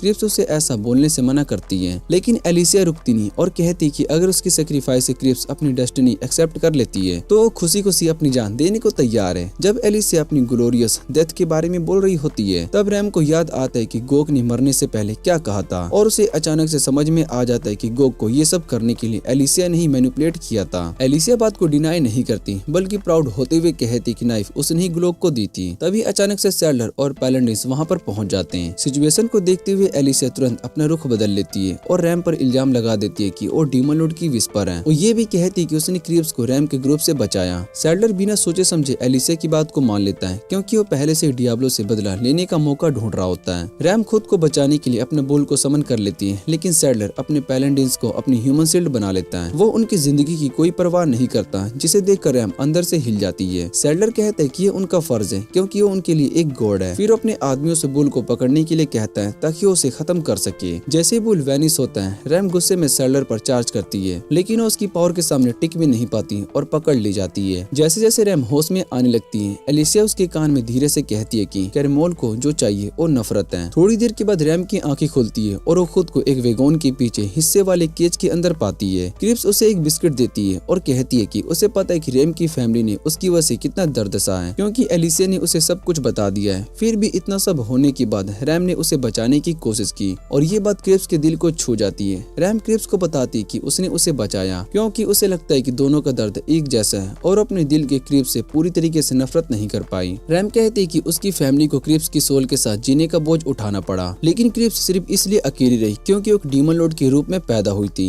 इतना कहने के बाद रैम क्रिप्स से प्रॉमिस करती है कि वो एलिसिया की इविल प्लान से उसकी हमेशा प्रोटेक्शन करेगी, लेकिन पहले उन्हें बाकी के सब लोग के पास वापस जाना होगा। क्रिप्स इस बात पर मान जाती है और रैम से पूछती है क्या वो प्रिजन ब्रेक के लिए रेडी है, क्योंकि वो अपनी पावर का यूज करके केज को अनलॉक कर सकती है और सभी गार्ड्स को एस बना सकती है। रैम मना कर देती है और कहती है कि इसकी कोई जरूरत नहीं है, बल्कि वो क्रिप्स से प्रॉमिस कर लेती है कि वो कभी भी असली मैजिक का यूज करके किसी के खिलाफ नहीं करेगी। कुछ देर के बाद दोनों उस चर्च में पहुंच जाते हैं जहां पर सैडलर का बेस बना होता है। सैडलर रैम से कहते हैं कि यहीं उसे सैल्वेशन मिलेगी। रैम उसे साफ कह देती कि वो कभी भी खुद को डीमन लॉर्ड की वर्शिप नहीं मानेगी। सैडलर कहता है कि इसकी कोई जरूरत नहीं है और फिर रैम को बताता है कि वो उसके साथ क्या क्या करने वाला है। जब सैडलर अपनी बातों पर घमंड कर रहा होता है तब रैम का ध्यान एलिसिया की तरफ चला जाता है। रैम एलिसिया से पूछती है कि तुम एक पागल आदमी का साथ क्यों दे रही हो। इस पर एलिसिया कहती कि वो सिर्फ अपना गोल पूरा करना चाहती है, बिना ये बताए कि वो गोल क्या है। जब रैम उस बारे में जानने की कोशिश करती है तो एलिसिया बात को घुमा देती है और सैडलर से कहती कि वो यहाँ से जा रही है। इस बीच डियाब्लो गिल्ड आता है ताकि वो उसे मदद कर सके, लेकिन वो खुद को रोक लेता है। एमिल और सलाइब उसका ये बिहेवियर को देखकर बहुत ही परेशान हो जाते हैं और उसे बार बार पूछने लगते हैं कि बात क्या है। जैसे डियाब्लो बोलने वाला होता है तभी एक लड़का भागते हुए आता है और सबको बताता है कि उसने रैम को एक प्लैंडाइन के द्वारा एक चर्च में घुसते हुए देखा है। डियाब्लो तुरंत उस लड़के से रास्ता पूछता है और डायरेक्शन मिलते ही बिना टाइम वेस्ट किए और बिना वहाँ से निकल जाता है। जाने से पहले उस लड़के को थैंक यू भी बोल देता है। दूसरी तरफ गोल्फोर्ड देख लेता है कि फेरन मोस्टर का एक बहुत ही बड़ा ग्रुप सिटी की तरफ बढ़ता आ रहा है, इसलिए वो कैलेस्टाइन को मैसेज भेज देता है कि बैरियर को और स्ट्रॉन्ग किया जाए। वापिस चर्च के अंदर सैडलर रैम को टॉर्चर करना शुरू कर देता है। क्रिप्स उसे बार बार कहती कि उसे रैम को बचाने दो, लेकिन रैम उसे मना करती है और कहती है कि तुम कुछ भी मत करो। रैम सैडलर के हर जुल्म को चुपचाप बैठी झेलती रहती है, जिससे कि क्रिप्स और भी ज्यादा गुस्से में आ जाती है और जब वो बीच में आने की कोशिश करती है सैडलर अपनी सोर्ड से रैम पर वार करता है, जिससे कि उसका रोप फटकर गिर जाता है और उसका असली फॉर्म सामने आ जाता है। ये देखकर सैडलर और उसके आदमी तुरंत डीमन लॉर्ड पर ध्यान देने लगते हैं, लेकिन इससे पहले कि वो क्रिप्स को नुकसान पहुंचा पाते हैं रैम बीच में आ जाती है। जमीन पर गिरते हुए लगभग मरते हुए रैम कमजोर आवाज में क्रिप्स से कहती है कि वो यहाँ से चली जाए, लेकिन क्रिप्स उसे छोड़ने से मना कर देती है। सैडलर एक बार फिर से रैम को चाकू मार देता है और उसी पल क्रिप्स का कंट्रोल टूट जाता है और वो ट्रांसफॉर्म होना शुरू कर देती है। उसी वक्त रैम को समझ में आ जाता है कि एलिसिया ने उसके कान में पहले जो कहा था उसका मतलब क्या था। दूसरी तरफ सैडलर ये साबित करने की कोशिश करता है कि वो एक गॉड है और क्रिप्स के सामने खड़ा हो जाता है, लेकिन क्रिप्स पहले उसकी आंखें छीन लेती है और फिर उसे जिंदा जलाकर राख बना देती है। क्रिप्स ने जो एनर्जी ब्रस्ट अनलेस किया होता है उसे पूरा चर्च डिस्ट्रॉय हो जाता है और वो एनर्जी बैरियर को तोड़ने की कोशिश करती है। इसी के साथ क्रिप्स पूरी तरीके से रैम्पेज पर चली जाती है। तभी उसी मोमेंट पर डियाब्लो वहाँ पर पहुँच जाता है और ये सब देखकर बहुत ही शौक हो जाता है। सेरा भी वहाँ पर आ जाती है और डियाब्लो को बताती कि उसे अपने बर्ड की आंखों से देखा था कि रैम इंजर्ड है। डियाब्लो को समझ में आ जाता है कि उसे क्रिप्स को रोकना ही होगा, इसलिए अपने पास के सारे हीलिंग पोशन सेराक को दे देता है और कहता है कि तुम रैम को बचा लो। इधर सिटी के बाहर फेलन आर्मी पूरी तरीके से इकट्ठी हो चुकी होती है और बैरियर के गिरने का वेट कर रही होती है, लेकिन एल्डर रेक्स तब सरप्राइज हो जाता है जब एलिसिया खुद उनके पास पहुंच जाती है। तब एजलगार्ड बताती है क्रिप्स के जाने की असली वजह एलिसिया ही है। सिटी के अंदर डियाब्लो क्रिप्स से बात करने की कोशिश करता है, लेकिन क्रिप्स इतनी ज्यादा बदल चुकी होती है कि वो डियाब्लो को पहचान ही नहीं पाती और सीधा उस पर अटैक कर देती है। डियाब्लो अपना पूरा फोकस सिर्फ अटैक से बचने पर लगाता है ताकि वो क्रिप्स को बिल्डिंग से दूर लेकर जा सके और सेराक को रैम तक पहुंचने का मौका मिल जाए। साथ ही वो ये भी कैलकुलेट करता है कि बिना क्रिप्स को हर्ट किए और बिना बैरियर को नुकसान पहुंचाए उसे कैसे ओवरपावर किया जाए। तभी क्रिप्स डियाब्लो पर एक डिमोनिक ब्रिज से अटैक करती है, जिसके जवाब में डियाब्लो एक वोल्केनिक वॉल खड़ा कर देता है। जैसे ही उसे चांस मिलता है वो अपनी मैजिक रिफ्लेक्शन का यूज करके क्रिप्स पर ही कर देता है, लेकिन इतना सब होने के बाद भी क्रिप्स तुरंत रिकवर हो जाती है और दोबारा डियाब्लो पर अटैक कर देती है, जिससे कि डियाब्लो जंप करके साइड हो जाता है। इधर सिरा रैम के मुंह में आखिरी बची हुई हीलिंग पोशन भी डाल देती है। जैसे ही रैम की आंखें खुलती है सिरा उससे पूछती है कि सब कुछ इतना बिगड़ कैसे गया। रैम उसे बताती है कि ये सब एलिसिया की वजह से हुआ है और वो सिर्फ सबको यूज कर रही थी ताकि अपना मतलब पूरा कर सके। सिरा ये सुनकर कहती कि ये सब कितना गलत था। तब रैम पोशन की बोतल को देखकर पूछती कि ये कहाँ से आया। सिरा बताती कि ये सब डियाब्लो ने दिया है। जैसे रैम को पता चलता है कि कोई पोशन नहीं बचा तो वो टेंशन में आ जाती है और वो सोचती कि अगर डियाब्लो को कुछ हो गया तो उसे हील कैसे किया जाएगा। बाहर फाइट फाइट के दौरान क्रिप्स डियाब्लो को एक ग्रेव स्टोन पर जोर से मारती है, लेकिन अपने हाई लेवल की वजह से डियाब्लो जिंदा बच जाता है। खुद को फ्री करते ही वो क्रिप्स से उल्टे डायरेक्शन में भागने लगता है और उसके हर अटैक को डॉज करता है। क्रिप्स जो कि कॉफिन फेंक रही होती है, उनमें से एक ऑलमोस्ट सेरा और रैम को लगने वाली होती है, लेकिन तभी एक आदमी वहाँ पर आ जाता है और दोनों के लिए ह्यूमन शील्ड बन जाता है। लकीली उसके पास भी कुछ चीट स्किल होती है, इसलिए उसे ज्यादा नुकसान नहीं होता। इधर डियाब्लो लगातार अटैक से बचता रहता है और जैसे ही वो एक सेफ जगह पर पहुंचता है, वो वहाँ एक ट्रैप सेट कर देता है। पास खड़ा वही आदमी डियाब्लो को आवाज देता है और बताता है कि वो लड़कियों को सेफ जगह पर लेकर जा चुका है। ये सुनते ही डियाब्लो वो सारे ट्रैप्स को एक्टिवेट कर देता है जो कि उसने क्रिप्स के भागते हुए बनाए थे।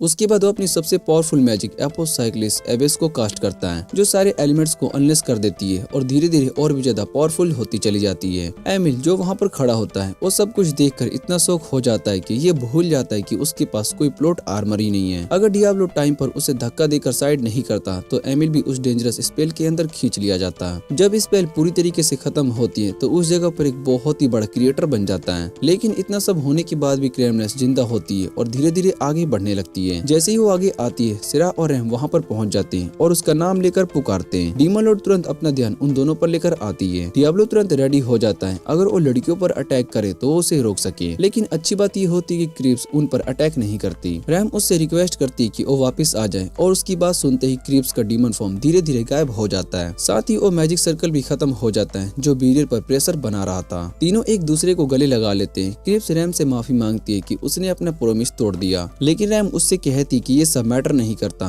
दूर ये सब देख रहा डियाब्लो नोटिस करता है कि एमिल पूरी सिचुएशन को लेकर काफी कंफ्यूज है, इसलिए वो उसे सबको समझाने की कोशिश करता है। एमिल कहता है कि उसे समझने की जरूरत नहीं है और वो बोलता है कि एक लॉ मेंबर होने के नाते वो कभी भी लड़कियों को रुलाने जैसा काम नहीं करेगा। एमिल की ये बात सुनकर डियाब्लो को इतनी ज्यादा रिलीफ मिलती है कि वो थकान की वजह से लगभग गिर ही जाता है, लेकिन फिर भी खुद को संभाल कर खड़ा रहता है। दूसरी तरफ सिटी के बाहर फैलन और एलिसिया ये समझने की कोशिश कर रहे होते हैं कि अंदर आखिर क्या गलत हो रहा है। तब इलेर गुस्से में एजलगार्ड पर ही पलट जाता है और कहता है कि वो न सिर्फ 2 बार फेल हुई बल्कि एक ह्यूमन के साथ जाकर खड़ी भी हो गई। वो ये भी कहता है कि एजलगार्ड ने बहुत ही सारे फैलन का टाइम वेस्ट कर दिया है, अब उसका भरपाई भी करनी होगी। एजलगार्ड तुरंत समझ जाती कि सिचुएशन खराब होने वाली है, इसलिए वो एलिसिया से कहती कि जैसे ही वो सिग्नल दे तुरंत भाग जाना। अगले ही पल एजलगार्ड यूलेरिक्स पर अटैक कर देती है और पूरी जगह पर कियोस फैल जाता है। बाद में सिलेबी डियाब्लो और लड़कियों से बात करती है और बताती है कि उसे पहले से ही पता था कि क्रिप्स ही डीमन लॉर्ड है। वो ये भी कहती है कि भले ही वो किसी को नुकसान नहीं पहुंचाना चाहती हो, फिर भी उसे ऐसे खुला छोड़ना बहुत ही रिस्की हो सकता है। सिरा और रैम दोनों क्रिप्स के सपोर्ट में बोलते हैं, लेकिन स्लाइव उनकी बात सुनने को रेडी नहीं होती। तभी अचानक डियाब्लो बीच में बोल पड़ता है और क्रिप्स से कहते हैं कि उसकी स्लेव बन जाए। ये सुनकर स्लाइव और एमिल दोनों बुरी तरीके से शॉक हो जाते हैं। क्रिप्स थोड़ी देर हेजिटेट करती है क्योंकि उसे लगता है कि स्लाइव बनने से उसकी फ्रीडम चली जाएगी, लेकिन सिरा और रैम उससे प्रोमिस करती कि ऐसा कुछ भी नहीं होगा। उन दोनों की बात मानकर क्रिप्स हाँ कह देती है। एक बार फिर स्लाइव और एमिल बिना कुछ बोले हैरान हो जाते हैं, लेकिन उनकी क्यूरियोसिटी इतनी बढ़ जाती है कि वो वहीं पर रुक जाते हैं ताकि अपनी आंखों के सामने ये कॉन्ट्रैक्ट बनते हुए देख सके। कुछ टाइम के बाद स्लाइव गोल्फर्ड के पास आ जाती है। लॉर्ड गोल्फर्ड उससे पूछते हैं क्या उसके पास सपोर्ट करने के लिए कुछ नया है। स्लाइव उससे कहती है कि जो कुछ उसे पता है वो गोल्फर्ड पहले से ही जानता है, क्योंकि उसके लोग हर जगह पर हैं। अभी के लिए बस इतना ही किया जा सकता है कि सिचुएशन पर नजर रखी जाए। उसी रात जब डियाब्लो और लड़कियां सोने की तैयारी कर रहे होते हैं, तब अचानक से एलिसिया वहाँ पर आ जाती है और सिरा को होस्टेज बना लेती है। क्रिप्स गुस्से में एलिसिया से पूछती कि इतना सब करने के बाद उसे अपनी शक्ल दिखाने की हिम्मत कैसी हुई। एलिसिया कहती कि उसे क्रिप्स की मदद चाहिए। फिर वो सबको एक दूसरे के रूम में लेकर जाती है जहाँ एजलगार्ड जख्मी हालत में पड़ी होती है। एलिसिया बताती है कि बाकी फैलन उसके खिलाफ हो गए थे। एलिसिया क्रिप्स से रिक्वेस्ट करती कि वो एजलगार्ड को हील कर दे, लेकिन क्रिप्स मना कर देती है। आखिर में डियाब्लो क्रिप्स को समझाता है और अपना फैसला बदलने के लिए कहता है। क्रिप्स एजलगार्ड को हील कर देती है। होश में आते ही एजलगार्ड पूछती कि क्रिप्स वापस अपनी ओरिजिनल फॉर्म में कैसे आ गया। क्रिप्स कहती कि ये सब उसके दोस्तों की वजह से पॉसिबल हुआ है और अब उनके साथ ही रहेगी। एजलगार्ड को ये बात बिल्कुल भी पसंद नहीं आती, लेकिन क्रिप्स से दूर होने के डर से वो चुपचाप मान जाती है। ये देखकर एलिसिया सराह को छोड़ देती है। तब रैम एलिसिया से पूछती है कि वो डीमन लॉर्ड की वर्सी पर क्यों बनी। एलिसिया बताती है कि बचपन से ही उसने मोटर्स का एक बहुत ही बुरा साइड देखा था